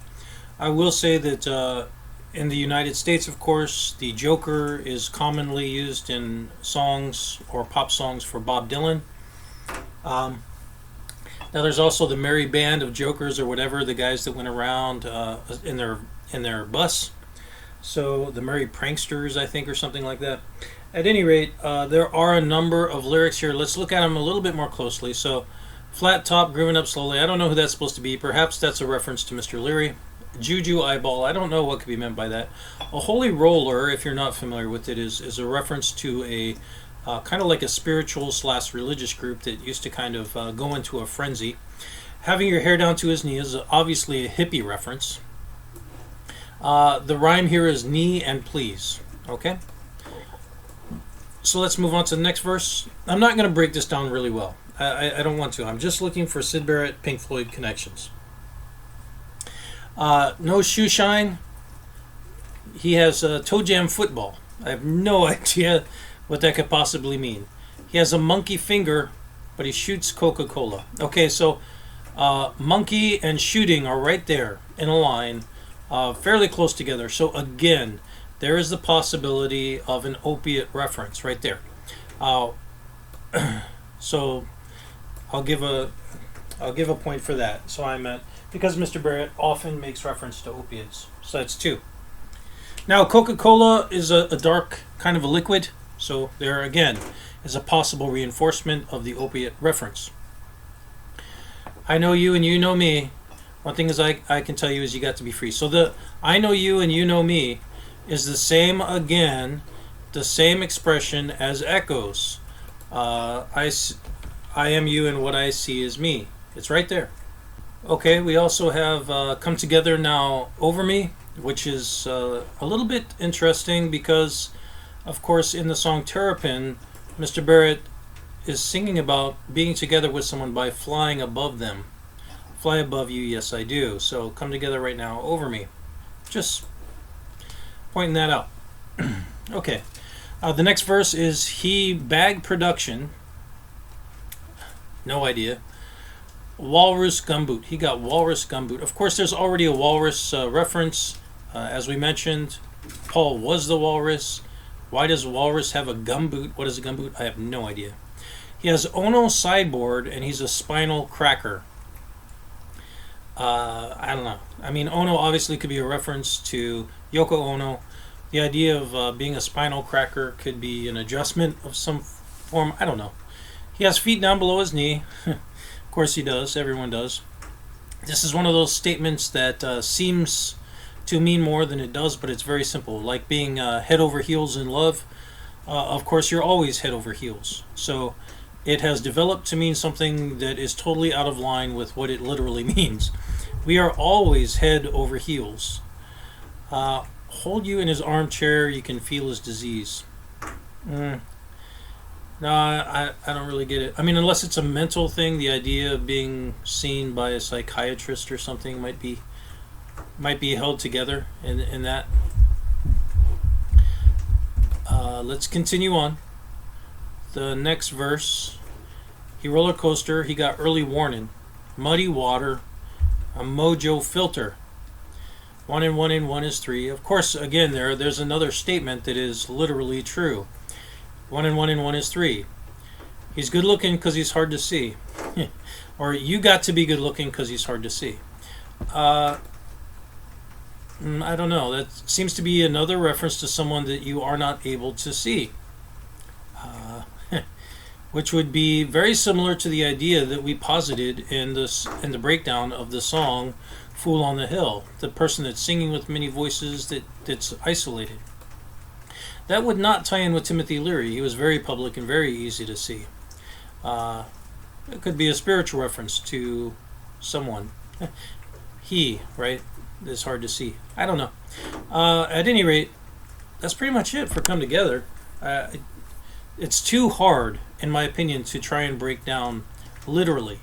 I end up with a score of 2. All right? Let's do the next song, Something in the Way. Now, this is considered by many people, this is another George Harrison song. It's another beautiful song. And I believe Frank Sinatra is something that Frank Sinatra called it one of the greatest love songs of all time. Let's see if that's true. For me, it is not the greatest love song of all time. I think I'll do a follow-up video about the greatest love song of all time. And as you can suspect, it might have something to do with Pink Floyd and Syd Barrett. But I will put together that rationale in a separate video, and I'll discuss that song. So this obviously is a song that many people think is an incredibly beautiful love song. So let's go ahead and kind of break it down. As we mentioned, it is written mostly by George Harrison, and the lines, Something in the Way She Moves, comes from a James Taylor song, which is a little bit funny, I suppose, for a lot of folks. So let's take a look then at the nature of this song. We'll look at the lyrics. We'll see if we see any Syd or Pink Floyd in it, and then we'll kind of discuss some of the songs. So there's something in the way she moves, attracts me like no other lover. Something in the way she woos me. Okay, that's interesting rhythm, isn't it? So moves and woos is the rhyme, but it ends with me. Pretty cool. Don't want to leave her now. You know I believe and how.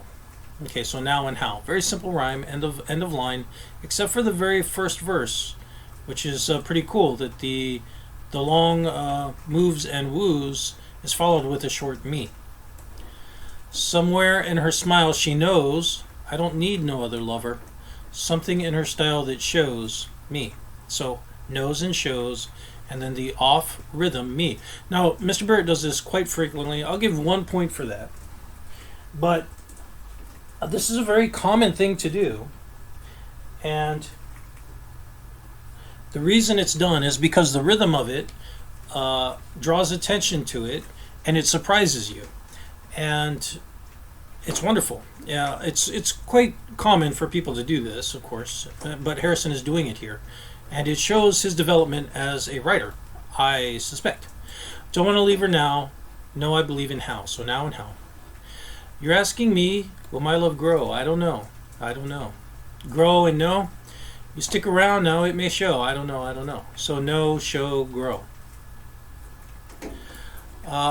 Something in the way she knows, and all I have to do is think of her. Something in the things she shows me. So knows and shows, again with the short me to end. So now I would like to point out a few things. One is that this feels very much like a poem, and that poem is discussing the idea that you don't have to have a reason for loving someone. You should just simply state that there's just simply a recognition of love. And I'll kind of throw that poem up here for you now. And the idea behind that simply is that it's indescribable. And that is what this song is doing. It is saying that there is something that is indescribable in this person that makes them indispensable. And that sensation of love is intrinsic to the attraction of the song. Now for me, this is not a complete love song. It is a complete song of infatuation. That is very true. It is a wonderfully stated, beautifully put together song of infatuation. But for me, this is not a complete song of love. This in many ways is the idea of love contained within a very, notice the visuals that are provided, the visuals of a young man, or a young person, I should say, I suppose. The visuals of a young person, the idealistic visuals of a young person. And for that reason, it is not a complete love song for me. But it is very well put together, and it is very beautiful. So let's move on then to the next song. The next song is going to trip you out. It blows me away, and I have no other way to describe it. It is, in some ways, it's very disturbing. Okay? I'll just kind of put it like that. So the next song I want to discuss is called Octopuses Garden. Now this song is supposedly written by Ringo Starr. And I say supposedly because that's who's accredited with it. And the common story is that Ringo Starr wrote this song, and that it's basically about a kind of a conversation that he had, and some interaction that he had with a captain of a boat while he was on vacation in Sardinia. So that's supposedly kind of the background of where this song came from. He was kind of discussing an octopus and thinking about it. So I'll just put that out there. After, I'm going to run through this song, and then I'm going to discuss the possible meanings behind this song and why this song bothers me. All right? So let's start off. It's very simple. Now, I just want to point out now, Ringo Starr had written like one song before this, and it's not what I would consider to be a complicated song. So let's look at it. I'd like to be under the sea. So there we have inline rhyme immediately. All right? I'd like to be under the sea. In an octopus's garden in the shade. Okay. He'd let us in knows where we've been. Are you a Pink Floyd fan? Does that sound familiar? Not only is that same line, knows where we've been, used on Welcome to the Machine by Pink Floyd, it's alright, we know where you've been. It's also used in the song Mother, She'll Find Out Where You've Been. And that song Mother is, of course, from The Wall by Pink Floyd. Here's that line again. So 3 instances of that line. So already, I'll give you 2 points already on this song.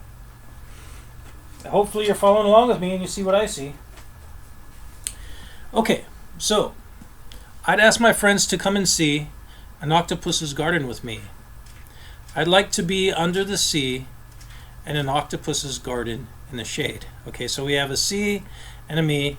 I'd ask my friends to come and see with me. I'd like to be under the sea. So see, me, see. All right, in the shade. So the shade is rhyming with the previous verse. All right, let's look at the next. We'd be warm below the storm. So again, inline rhyme, and our little hideaway beneath the waves. So there is another inline rhyme, hideaway waves. Did he do that before? Ha. No, he didn't. So this is kind of new. He didn't rhyme the second line before. So our little hideaway beneath the waves. Hideaway in waves. Resting our head on the seabed. So head and bed. And an octopus's garden near a cave. So there we have cave, hideaway, and waves. Now, if you notice, this idea of a cave beneath the waves is expressed in echoes, right? Deep beneath the coral, deep beneath the shining waves and labyrinths of coral caves. The same rhyme combination is used in the song Echoes. So that's a little bit odd right there. Perhaps, again, now that song Echoes is later, so perhaps they're just copying this, but it is certainly the same rhyme combination. All right, so we would sing and dance around. Can't be found. So around and found. I'd like to be under the sea, Octopus's Garden, and in the shade. Shout and swim about. Coral lies beneath the waves. Oh, what a joy, every girl and boy, knowing they're happy and they're safe. Would be so happy, you and me. Okay, so that it just repeats. So already there's a number of rhyme combinations and constructs that are very similar to Pink Floyd songs later. Quite suspicious. So let's go ahead then, and what I would like to do is point out something to you, a couple things. The first is the line, I'd like to be under the sea. Now, under the sea is used by Disney in The Little Mermaid, right? Under the sea. Is it The Little Mermaid? No, or, yeah. Is it The Little Mermaid? Yes. And I just want to point out, of course, that the sea and the ocean are commonly used for feminine. Okay? Now, we discussed before the structure of the letter EMW. So Eggman Walrus, EMW. Now, of course, C is one of those things that also can be the letter C. And the C also can be feminine because it can be short for a C word, which also could be feminine, a part of the female anatomy. So I'd like to be under the sea in an octopus's garden in the shade. There you can see a garden reference, and a garden is also commonly used by people like William Blake to represent the feminine. The female anatomy is often compared to a garden, or the Garden of Eden. So in this case, I'd like to be under the sea in an octopus's garden in the shade. All right. Of course, problematic since the next line says he'd let us in and knows where we've been. Octopus's garden in the shade. I don't know who he'd let us in would be a reference to. I'm not exactly sure. But you can see that this could very likely or very possibly be, again, a sexual metaphor. So I will give one more point.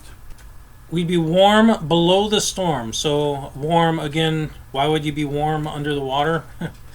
Again, could be a sexual reference. There's a hideaway beneath the waves. I mean, just keep going through this. It's repetitive. It's so repetitive, potentially, that it is, without a doubt, a consistent metaphor. So, in my opinion, whether that's on purpose or accidental or what it's trying to relay, I don't know. Now, resting your head on a seabed in an octopus's garden near a cave. Okay, notice the cave reference there now. Does that make a little bit more sense? Yes, it does. So, again, another sexual metaphor. Why would you sing and dance when you can't be found? Well, because you have privacy. So you have privacy under the sea in your shade. Shout and swim about. Why are you shouting and swimming? Now, again, this again is very, very similar to the idea presented in Echoes. And if you believe Mr. Barrett has something to do with this, then a song like Terrapin, which discusses the idea of swimming around in a fishbowl and being under the water, now it begins to make a little bit more sense. So I'll give you some of the lyrics of Terrapin here, but the idea that we're floating and bumping noses is something that could obviously be taken as a metaphor, and that metaphor is here as well, and it's possibly contained within a song like Echoes. So people have often wondered, what is Mr. Barrett singing about when he's talking about water and being underwater and swimming around. Could be a reference here to the joy, the mirth of interaction, privacy between two people that are completely absorbed within one another's entity, within one another's being, and that seems to be what's being relayed in this. So, I guess I shouldn't say that's disturbing. It's just a little bit odd that someone has to state it so metaphorically instead of just simply. In some ways, it's better. I guess it's more artistic in some ways, but in some ways, I feel like a person should be able to say those things in the sun and kind of be happy about that period of time in their life, because it's so intrinsic to people's happiness to be able to look on very specific evidence of times of happiness in their life, because they are short. And most of life is not happy. Most of life is, in between. There are very happy and very sad episodes. But unless a person has been able to be fully present in the happy moments of their life, it's very difficult, in my opinion, to make it through the harder periods of time without shutting down. So, okay, let's move on. Now, one thing else I would like to point out about the Abbey Road cover is the columns and the triangle shapes that are formed at people's feet. And I will just kind of give you a picture here, and it reminds me of a work of art by Mr. Barrett. I'll show you that work of art, or a portion of it. These columns, notice the colors. I was really hoping that the colors would align, but they don't really. There is black and then kind of yellow-white that moves into orange and red. And I was hoping it would have blue at the back so that it would kind of look, but anyway, when I saw the cover of Abbey Road, it reminded me of this work of art. This is an untitled work of art by Mr. Barrett, and it is painted much later. So you decide if you think there's any connection there.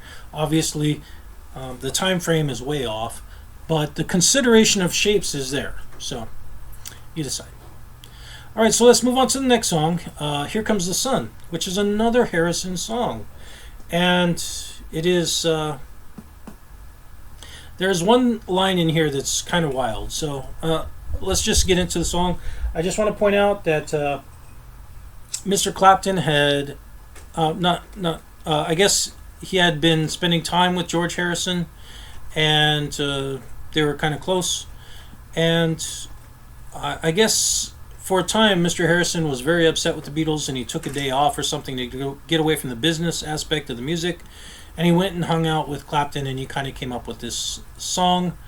The sun was coming out, and it had been a long winter. So, again, now this is in 69, so I'm assuming that the winter of 68 was a really long winter. I don't know. Let's take a look. Here comes the sun, do-do-do-do, here comes the sun. I say it's all right. Now, this all right idea has been presented before, and here it is again. So, little darling, it's been a long, cold, lonely winter. Long, cold, lonely winter. Look at all the L and the O kind of sounds. Long, cold, lonely, L-N-O, winter. Wonderful alliteration there. So, I don't know who came up with that. I suppose Harrison. So, hopefully that is Harrison. Little darling, it feels like years since it's been here, since the sun has been here. Years and here is the rhyme. Again, this idea of the sun being in the sun is present and not being in the sun. We mentioned this in our breakdown of Did Syd Barrett, Dark Side of the Moon. Little darling, so there's the chorus, and then we get back to another verse. Little darling, smiles returning to the faces. Little darling, seems like years since it's been here. Of course, this idea of being in the winter is within Jug Band Blues. I'll do my loving in the winter. Long, cold, lonely winter. This is written after Jug Band Blues and being in the winter. So I will give 1 point for that.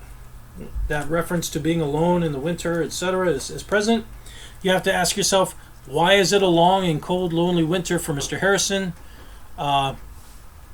I don't know if he was going through his divorce. I suppose that's something that could be going on. I know he had been busted for some drug possession, had his tonsils out, was having problems with Apple, and apparently quit temporarily. But I don't know if he was having, who knows, maybe he was having problems with his wife at the time, or perhaps that had recently been resolved. I'm not sure if she had married Eric Clapton yet.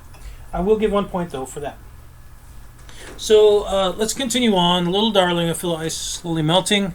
Feels like years since it's been clear. Very, very simple. Lyrically, I end up with 1 point. Something I would like to point out to you is that Here Comes the Sun and a few other songs on this album are quite similar to the Doors. So, Here Comes the Sun King, and The End. Songs by the Beatles, which of course are very similar to in name and title to songs that are put together by the Doors. And I'll put some dates up and some titles for those here. We've mentioned some possible connections with Jim Morrison in our Did Syd the Wall episode, so you can check that out if you like. If you're a fan of Jim Morrison, you might enjoy that. Let's go ahead and move on to a song. Oh, I guess that's it. That's it for Abbey Road. So let's go ahead and move on. We'll finish up. We're just going to finish up with Let It Be, which is, in my opinion, kind of a letdown. Personally, I think it's kind of a letdown of an album, but whatever. We'll kind of see what we come up with. So we'll start off with Two of Us, which is attributed to Lennon and McCartney. Oh, before I start off with that, the album itself. Now this is an odd one because actually Phil Spector helped put together much of this album. So no George Martin, May 1970. Apple and EMI, and the songs were recorded variously from 1968 to 1970. So they were kind of piecemealed into this album, and Phil Spector provided a lot of background. And of course, a lot of the Beatles weren't even working together very well by the time of this album. So it required quite a bit of editing to put together this album. So let's take a look at what we can figure out as far as what might be in the lyrics. We'll start off with the first song, which is titled Two of Us. So, Two of Us, and the reason that I picked this song is, of course, because Mr. Barrett had a song called Two of a Kind. So, I'll give 1 point for that, just in the title. That's why I selected this song. So let's look at the lyrics and see what we get. Two of us riding nowhere, spending someone's hard-earned pay. Two of us Sunday driving, not arriving. On our way back home, on our way home, or going home. This idea of going home and looking for your way is kind of in some other Pink Floyd songs, but it's worded quite differently. So I won't really call that out here. Postcards, writing letters. Two of us sending postcards, writing letters on my wall. You and me burning matches, lifting latches. Matches and latches. Kind of a new rhyme there. What could be meant by burning matches and lifting latches? All right. Again, I mean that could easily be a sexual metaphor, but it's out of place a little bit because it's distant. The rest of this is kind of distant in its interaction. You and I have memories longer than the road that stretches out ahead. Two of us wearing raincoats, standing so low in the sun, chasing paper, getting nowhere, on our way home. I don't know what else to say about that. Lyrically, it's very loose. I don't see much in the way of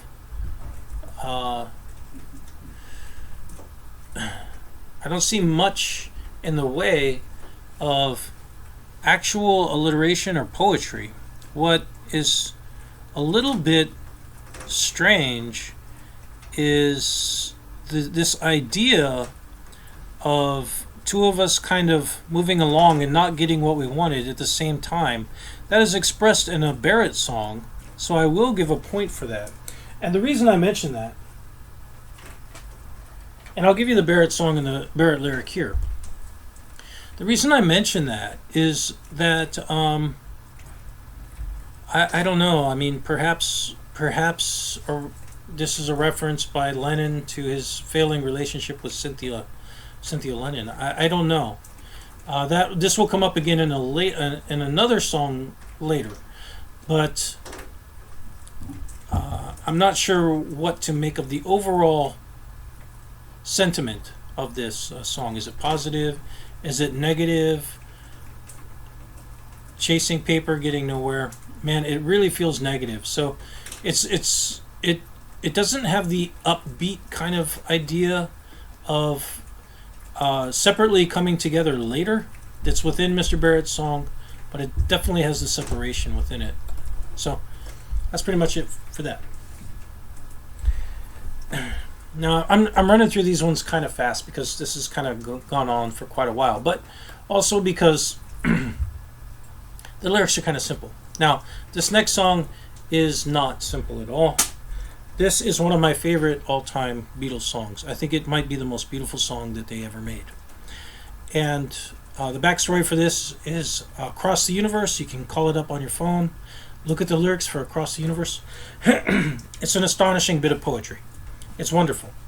And it's attributed almost entirely to John Lennon. The story behind it, to my understanding, is that he was lying in bed listening to his wife talk, and that's where he came up with the first line. And so he went away and kind of came up with the rest of the song.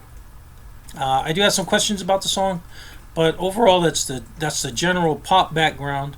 Well, notice we're going to note any Syd or Pink Floyd kind of connections we can make, and let's take a look at the lyrics and see what we get. So, words are flowing out like an endless rain into a paper cup. It has a wonderful flow to it. It has a wonderful feel. Words flowing out. Endless rain into a paper cup. It's beautiful. Slither while they pass, slip away across the universe. So slither and slip, very closely related. Pools of sorrow, waves of joy are drifting through my open mind.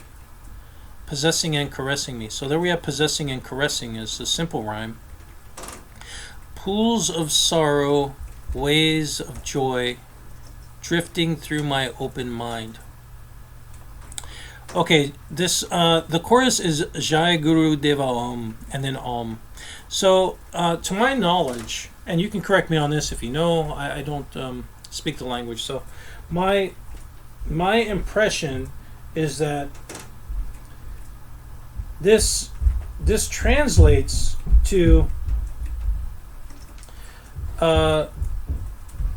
glory to shining remover of darkness, or something like that. Literally, something like glory to the shining remover of darkness. So, who is the remover of darkness? Who is shining? Who is the shining light that removes the darkness on the world? This very easily could be a reference to the illuminator, or Lucifer, the light. It could also be, of course, a reference to Christ. It could be a reference to anyone who is illuminated and who is able to remove the darkness of the world, whether that darkness is ignorance and misunderstanding or hatred. Anyone who is decided, in my opinion, anyone who has decided to take on the mantle of positivity in the world and to try and build something more positive within it. So let's take a look. We'll continue on with the next verse. Okay, let's continue on with the second verse. Images of broken light dance before me like a million eyes. Images of broken light dance before me like a million eyes. So broken light is kind of, I guess, reiterating that idea of illuminating light. They call me on and on across the universe. Thoughts meander like a restless wind. Thoughts meander like a restless wind. There is alliteration, but it's very loose, you know. So, I mean, R and L, these are very common consonants, so it's hard to know. Inside a letter box, they tumble blindly as they make their way across the universe. You know, it's just so wonderfully expressed. It flows so very, very well, and I have no idea why. I can't express in logic, and I can't express how this is so appealing. Images of broken light dance before me like a million eyes. So, I mean, obviously you have L's, light, like, million, call me on. But is that actually something that's being deliberately done? Or is it just simple timing and rhythm that's making this so wonderful? Thoughts meander like a restless wind inside a letterbox. They tumble blindly as they make their way across the universe. The chorus repeats, and then we get to the last verse.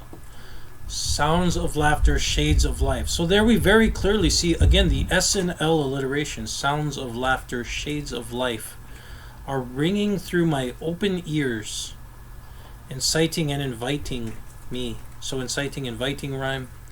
Limitless and dying love. So L, again, alliteration. Shines around me like a million suns. Wow, that's good. Limitless, undying love, like a million suns, and calls me on and on across the universe. It's just such a wonderful, wonderful, beautifully stated song. How the words all fit together, I can't express. I don't know. But they do feel intrinsically related to one another. It's such an appealing song, and I can't express why. If you have thoughts, I guess throw them in the comments section. I will say that Miss Fiona Apple did a cover of this song. Fiona Apple is someone that I've only recently come to really respect as a really wonderful musician and artist. I'll show you a song or an interview. I'll link it, and she discusses kind of the making of things. The particular interview that one of the things that's disturbing about Fiona Apple is her eyes, because of the intensity of her eyes. She reminds me quite a bit of Syd Barrett. And her methodology, her demeanor. She seems to have an intrinsic gift with words. And finally, I will give you an interview in which she said something along the lines of she believed that by making a song, that an album that was honest and tried to explain who she was, that people would accept her and there would be this great change. But it didn't happen, and instead people kind of had the reverse reaction to it, that they didn't really like her, or they had things that were kind of negative. And so for someone like that, I just want to point out that the reaction to honesty that is so uncomfortable for other people. Other people are very, very uncomfortable with that level of honesty, so they often will kind of shut it down. And it's unfortunate because, in my opinion, honesty should be something that people really drive for, and not so that they have the ability to be mean, but honesty so that they can be honest with themselves and with one another and express themselves and still work at making the world a better place, not just for themselves, but more accepting for one another and more respectful of one another at the same time. If someone's doing that, then that's really is a wonderful thing. So perhaps that's what she means. I don't know. You'll have to decide. But at any rate, if you like Syd Barrett, you may enjoy Fiona Apple. Just gonna throw that one out there. I'm just gonna give a few. I'm just gonna give a few notes about the last two things. So the first is the song "Get Back," which is mostly attributed to Mr. McCartney.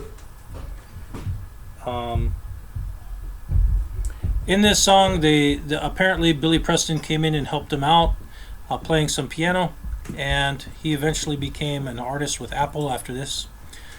Interesting timing again, as we mentioned, that Syd Barrett would be signed by EMI, and then would be recording in the same studio around the same time as the Beatles. Here is Billy Preston helping out the Beatles and eventually signing on as an artist with the Beatles. Now, this apparently could also, this song, I won't get into it too much, but one of the things that's interesting politically about this song is that it could be a reference to Mr. Enoch Powell's kind of speech about rivers of blood. And I won't speak on that too much, but I will say that this could be an attack on that. So you'll have to research those topics on your own. I'm not going to get into it too much. I think I've gotten into enough political discussions already. Another song that's interesting and of note on this album is the song Maggie May. Now, it's a folk song, which is something, of course, Led Zeppelin also was doing. But I just want to point out that, again, there's a title that is very similar to a Doors song titled Maggie McGill. So there is a song, again, and we mentioned already the other three, right? Here Comes the Sun, Sun King, The End, and Maggie May. Those songs all very similar to Doors songs titles for some reason.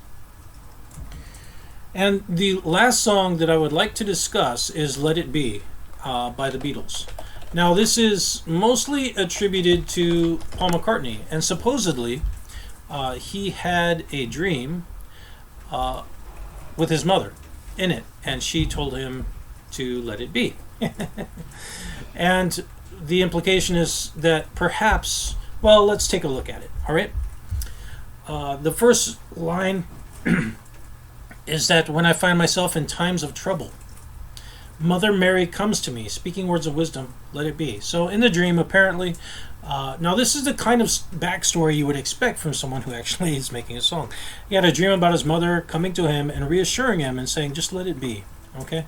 And perhaps that has to do, of course, because as we mentioned, McCartney really was the driving engine, the driving force behind the Beatles. He would have been the one struggling the most with the breakup. Not saying he wouldn't have been the one initiating the breakup of the Beatles, but he would have been the one internally struggling with it the most. And as you can tell from George Harrison's music, he already was considering that being a good thing, the breakup of the Beatles being a good thing. Was John Lennon already?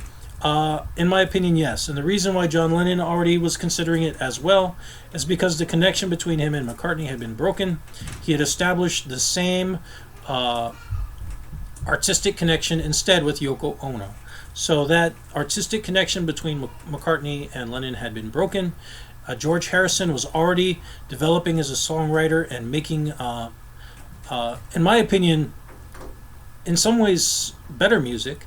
And Ringo Starr, as far as I can tell, is a pretty easygoing guy that just wants to have fun. And I don't think he was having fun anymore. So he likely wasn't really into it at all anymore. So who's responsible for all this? They all are, essentially. It was kind of by the time it happened, I think it was actually overdone. This album is not a good Beatles album, in my opinion. The only song on this album that I like is Across the Universe. To me, that's a wonderful song. So let's continue on. Now, there's a Mother Mary reference there, which obviously could be another Christian reference. I just want to point that out really quickly. So we have me and be as the rhyme. Mary, Mother Mary. Mary comes to me, speaking. Words of wisdom, let it be. So Mary, me, speaking, be. Okay. Heavy alliteration there. My hour of darkness, she is standing in front of me, speaking words of wisdom, let it be. So hour of darkness, obviously, could be a time of tribulation, but it also is when you dream. You dream at night, right? That's in the dark. So let's take a look. Speaking words of wisdom, let it be. The next verse. Broken-hearted people living in the world agree, then there will be an answer. Let it be. For though they may be parted, there is still a chance they may see. There will be an answer, let it be. Okay, so the rhymes are simple again. Agree, be, see, be. Just want to note here, of course, that people being brokenhearted and agreeing in the world could be the world, but also could be a reference to the band itself, that when they agree to part, they may see and come together again some other day, let it be. Who knows? Perhaps McCartney is hoping in the future there's still a future for the band. Perhaps he's hoping for the world. Don't know. So we go through a chorus of Let It Be's, and then the last verse that I will discuss. When the night is cloudy, a light that shines on me. Here's another reference to the light, the illuminating light that's shining on me. Shine until tomorrow, let it be. In this case, Mother Mary and the light that's shining on a person in the night. This feels very Christian from Mr. McCartney, which I would expect. He was, I think, he was quite. I don't know. I think he was quite influenced by his religion. Just my opinion. Wake up to the sound of music. Mother Mary comes to me, speaking words of wisdom. Let it be. So, that's pretty much it. That's pretty much it for the discussion. So, this was kind of a long one. What I'm going to do next is I am going to go through and I'm going to make a compilation of Beatles and Pink Floyd and Syd Barrett songs and I'll put it in song form and I'll tie all that together. And that'll just be a kind of a quick, 3-minute kind of video. So you can see all the connections or hear them directly. And for people that perhaps don't have the fortitude to go through these very long discussions, and perhaps that'll be enjoyable to some. And if you like this, then perhaps you'll be willing to share that with folks and discuss it with them. So that's all for today. I hope you enjoyed this video. I hope you enjoyed the discussion. I will talk to you folks later. Take care. Please give a share, like. We do have a number of new subscribers. Thanks for sharing and thanks for subscribing. I will talk to you folks later.